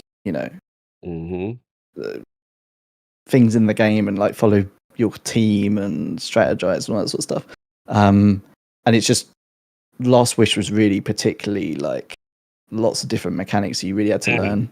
And there's also that one guy who's like, when you're in like an LFG, you know that you've done every role, so you can pretty much do whatever. And you're like, oh yeah, so who's going to do plates or whatever? And then it's like silence. And you're like, all right, I'll do that. Yeah. Like, right, I'll do that. Like Last Wish is definitely that raid, I think, the most where like it exposes whether people have actually learned that particular content or not. So whereas I think VOG not so much, but Last Wish, the mechanics of Last Wish, like I said earlier, the pure fact that no one actually does Riven. They literally run into a wall, teleport, and then just blast it with whatever's the latest hot OP weapon. Currently, fusion rifles, Like that just shows, and that is the Destiny community in a nutshell, isn't it? Like anything that's cheesy or anything like that. They did the same with Vault of Glass. The community of efficiency, I'm the same. I love the efficiency and I love the cheesiness. No, I gotta shout you out because I do like the Last Wish choice. It doesn't get enough love. I love the narrative connection. From the story into the raid was beautifully done. Riven encounter, escaping with the heart was amazing. And it was the first raid to change. Good. Yeah, that's an actual good encounter. I know everybody skips it, but the first time I completed it, I did it legit, and it's a great encounter. You say, and it was the first raid that changed something in the game as well, right? Like it opened up the strike and the corrupted and I always got an affinity for the Shuro-Chi encounter. I don't know why. The Shuro-Chi just encounter, the pure chaos of all of it.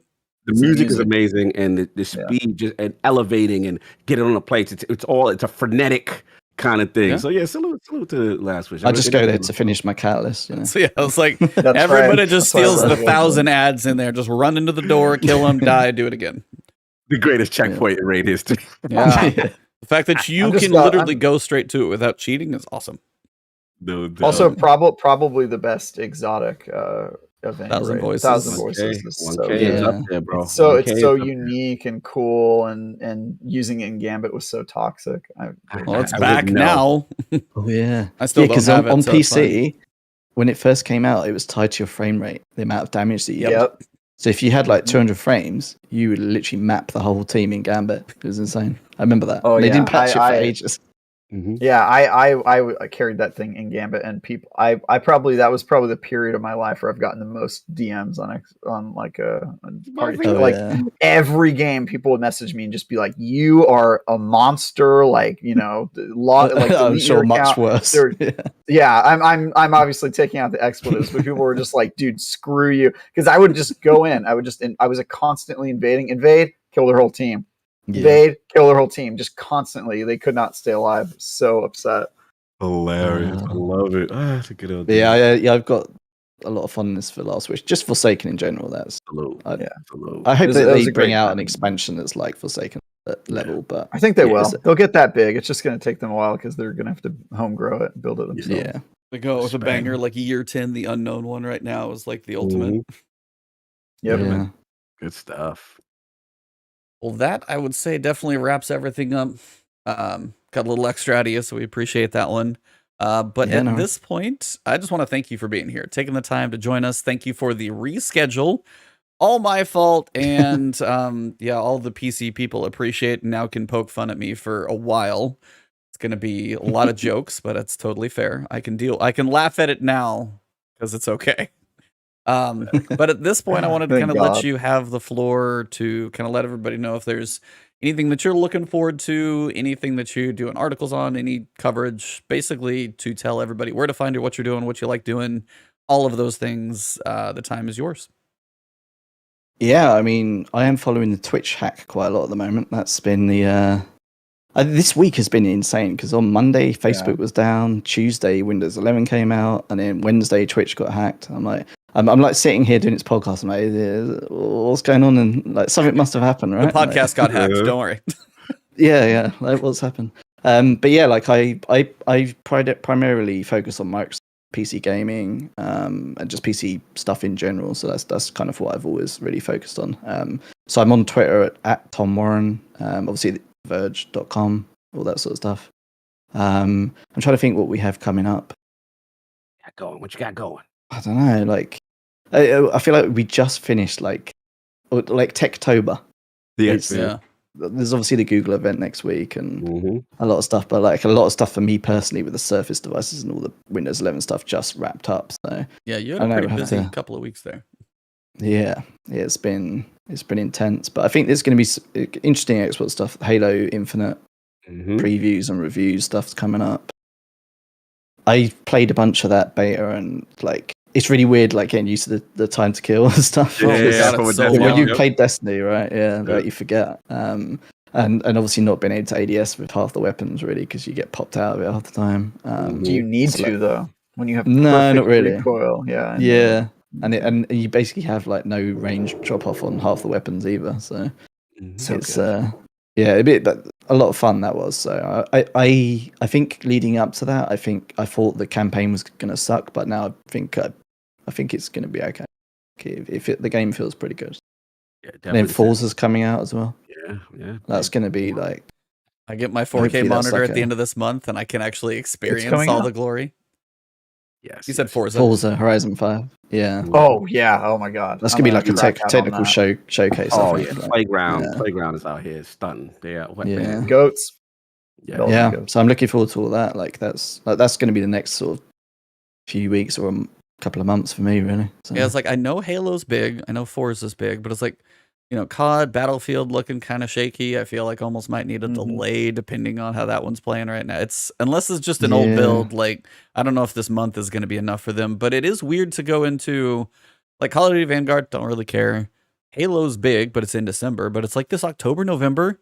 I know October has a lot of things coming, but the giant games actually aren't quite there. I feel like a lot of them have been pushed a little bit, but there's still a lot to play. Like. This week had like Far Cry and other things. And then you had Kena just a little while ago that I just finished up, and you've got Alan Wake remastered. Yep, I've got to actually play that one. Touched that yet. Yeah, I need to jump on that. So it's like there's a lot to do, but it's just not everyone's playing New World though, right? New World, yeah, and I've been buried in 90 hours of tree chopping, so I refuse. I'm avoiding it at the moment. I'm avoiding it. It's I'm worried it's going to blow my PC up as well. So I will say go into like your NVIDIA settings, cap your frame rate, those types of things. Yeah. Like I've done that already. Like because the biggest thing because I don't have my 100 high frame rate monitor right now, so I wouldn't push it as hard. It's only 60.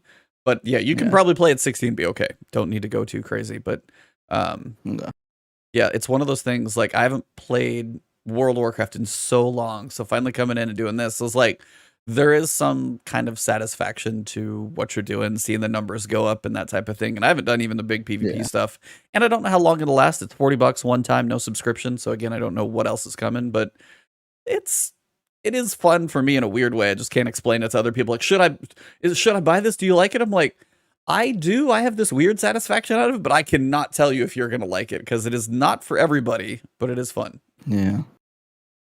But yeah, like you said, Battlefield and Call of Duty.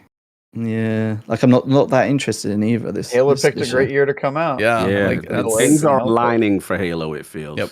Yeah, and it's free, right? So free to play multi. Let's hope it just doesn't get hacked to death. Yeah. Game Pass, that'll be the question. Got a lot of things going for them, for sure. Can't wait to play the campaign. Yes. Yeah, same. That's huge. That's Campaign. Campaigns. With an S. Because it's a living, evolving campaign of 10 years. Well, there's at least 2 campaigns in this first. But are you gonna wait for co-op, or are you gonna no? You can't wait. No, I'm right? not waiting. Yeah, I'm not waiting. No, I honestly, I'm glad that co-op isn't around at the beginning because I prefer to have like my own meditative solo journey, and then once I'm done, then I'll bring in my friends and have them talk over the mic right now. What's happening? And interrupt. You know what I mean? It was so good avoiding an argument with him today, and he does this. I was doing so good, and then he does this. Look, I love playing co-op campaigns, but I never feel like I get the full story experience with my friends chatting in my ear and stuff like that. And yeah, of course, you could always choose to play offline, but then your friends hit you up. They're super annoying. They're like, "Yo, why are you playing solo campaign? Hop in with us." And I'm just like, dude, I just want to be able to play the campaign by myself once without anybody annoying me. And now that co-op isn't there at the beginning, I will have that opportunity. So personally, I'm kind of happy, but I get why people are upset. Yeah, I like playing it with a friend. Sure. Thank you. I think in a work capacity, I'd want to play it on my own and really, engrossed in the story and not miss a beat. But it is co-op's just a Halo thing, man. Yeah, I know. I like it too. I'm not saying I don't like the co-op. Of course, I'm going to play it. You like that it doesn't exist there at the beginning. I'm going to play it solo. I'm going to play it solo, and then when the co-op comes out, I'm going to play it again with all my friends, and I'm going to have a great time. And I'm not going to be worried about the story because I already did my solo playthrough. It's kind of perfect for me. I get it. Though. I get it. We'll see how it pans out. We'll see how it pans out. I just like that games drop, launch with the features they've always launched with. For the history of the franchise, I just like that. It needs to be consistent, Game development is a lot different now. Oh, and let's not forget COVID. Let's not forget, they're dealing with stuff. That's why I've always been a fan of delay, but I'm not going to derail this because I really You want to delay? I've been on team delay from the beginning. If the features are not ready and they've already delayed it for a year. Could you imagine what it would have if it would have launched with the Series X? What we would have picture what we would have been playing at that point. I don't even understand what that sure. would have been. It just shows to me, but there's a difference between the game being incomplete or looking the way it did and all the problems that they had, and some features not being there right away and then being transparent about it. That's if the game is fully ready except for co-op, I'd rather have it now and then them add co-op later than them to just delay it because of one feature that they're going to add anyway. Two features? Forge. Forge is the other feature. But Forge is almost never launched with Halo. When is it ever Halo? I think it launched maybe with Halo 3, but all the other ones it got added. It just shows to me that more time is needed. That's what it just shows to me. But for features that are non-crucial, they have existed throughout the game, throughout the history of the franchise. So, but not always. It just shows to me that more development time is needed. But they are choosing to meet their Halo anniversary and the things associated with it. And I get it. There's somebody financially going, you have to release this in 2021. I'm surprised that you think that they need more time to develop it if you've played the beta or the preview, because that game does not need more time. It's like I think the component. But the thing that they showed last year, it obviously looked rough. And the screenshots they released, I can't believe they released those screenshots. Yeah, that was pretty crazy. Yeah, but at the end of the day, none of that stuff really matters. I'm like a big graphics guy and all that sort of stuff. Me too. The way the game plays, right? It looked great. And the campaign, everything I saw was like, dude, I want to play this game. And then afterward, I went online and I saw everybody was mad about graphics. And I was like, I didn't even notice, to be honest with you. I didn't notice it the first run. Yeah, I'm with you there. When I saw the initial, I just thought it looked fun and it played fun. And I thought the grappling hook and all that stuff, even after people dissected it and saw Craig face and saw the pop in at the top, that didn't bother me at all. That's it. I'm the fan of. I rather the dev take their time, and we know the history with Staten now being in charge and Lee going. It's clearly internal turmoil that it took to get this game. We can't say that there hasn't been a struggle with the development of this game. And that's all I'm concerned. And to me, I'm always on the side of give the dev as much time as they need. And I'd rather have a great product. But again, I'm not jinxing the game. I'm going to play it when it comes out. I'm going to be right there with you. You know what I'm saying? I'm just always a fan of, hey, give the dev as much time as possible if needed. But I think it's going to blow up as a multiplayer game for sure. Yeah, it seems free. It seems like it so far. And it's rumored 20 maps, something crazy. Yeah. Really? You guys don't think it's going to be dead in a month if it doesn't have a battle royale mode? I say that. Yeah. I wonder if they took the maps out of the PvP maps that Bungie put in the content vault and just took them in. That'd be great. Although those maps would not be good in Halo. Also, I don't think Destiny's maps are particularly good, but that's true. That's a whole other topic. Whole other topic. Maps forcing playstyles. We can't get into another podcast. Anyway, that just means we'll have to bring you back. That just that just means means we'll have to bring you I'll be back. happy to come back. Awesome. Well, that was about a 15-minute outro for you. Travis, what do you got coming up? I'm doing stuff on IGN as usual. I actually recently did a preview for Grounded. They're doing they just announced an update called the Hot and Hazy update, where they're changing a bunch of stuff about that game and that doesn't adding sound like you're talking about the Grounded game anymore, but Hot and hazy. Yeah, Hot and Hazy. That's right. They're adding a bunch of like RPG mechanics to the game and making it more like a Obsidian game that you would expect, and adding some new areas. So you can see my preview for that on IGN.com.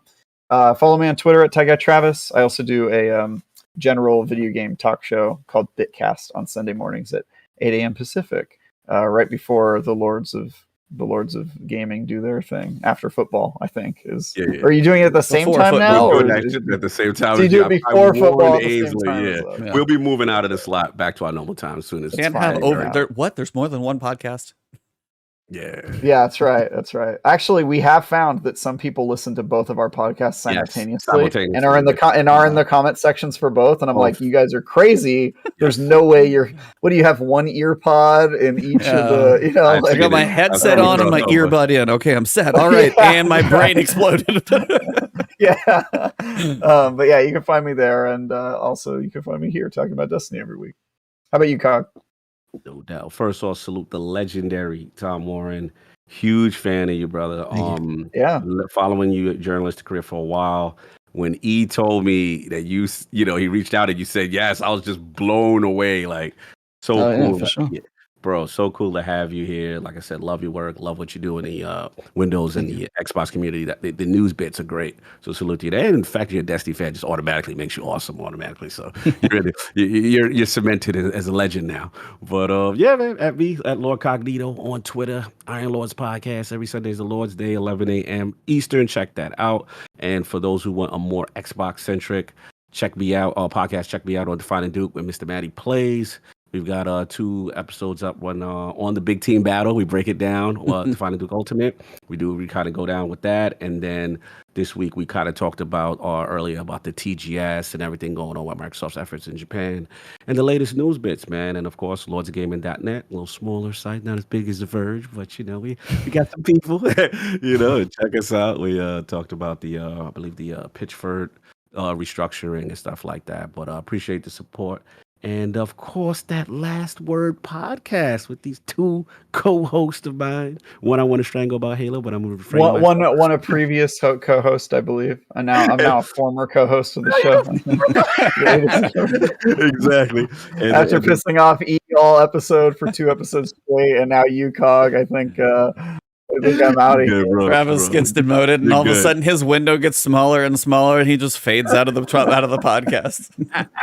You're good, man. And of course, E, the survivor, the PC survivor. Oh no! Happy to have you. Pray to the PC. Thank the PC gods that I'm with you guys this week. Seriously, so I will never understand and thank. However, the miracle of luck that things did not happen that I expected, because I was expecting the worst. And seriously, I had literally ordered a motherboard that afternoon and ended up sending it back. So I mean, it was pure luck. But yeah, I will be chopping trees, messing around in trials. I've got some my wife's family coming in this weekend, so I probably won't be doing trials till Monday. I'll be a little off on that type of stuff, but for me, you guys know what I'll be doing.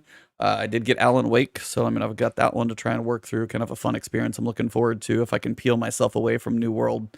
That's just one of those, there's so much to work on. Like, that's one of those weird games. You're like, hey, I want to make like an upgraded bag so I can carry more stuff. Well, okay, do I make the upgraded bag? Okay, I need this like one thing. Well, if you want to buy it on if you want to buy it in the trade area where you can do that when it's already expensive. Okay, so how do I go find that myself? Well, I've got to level up this thing. So I'm running around picking up just hemp in this loop for hours, and I'm like not even close to as high as I need to be. So no, it is a game that you can lose your whole life into if you choose. So we'll see if I can pull myself away, but I got to get some Destiny in this weekend. and got to get ready for the new difficulties and stuff coming up. But yeah, it's like, honestly, again, thank you, Tom. It was a pleasure. And believe me, it was, kind of a shock that you said yes, but you've been ultra nice about the whole thing. And especially after last week, being a PC guy, I think you could empathize, which worked well. Yeah, I just felt bad because you obviously followed a Verge guide to installing water cooling in your PC. So I just felt bad. So I was like, I have to come on. Sorry, I almost lost my headset on that one. That was great.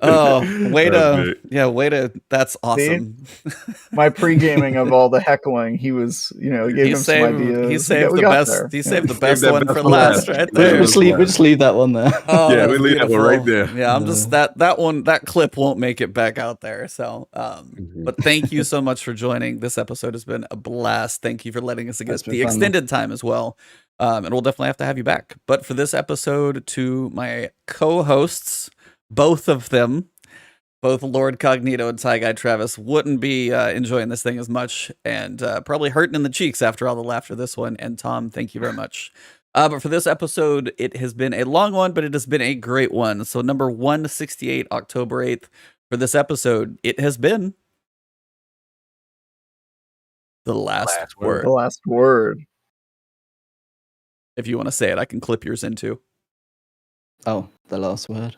There you go.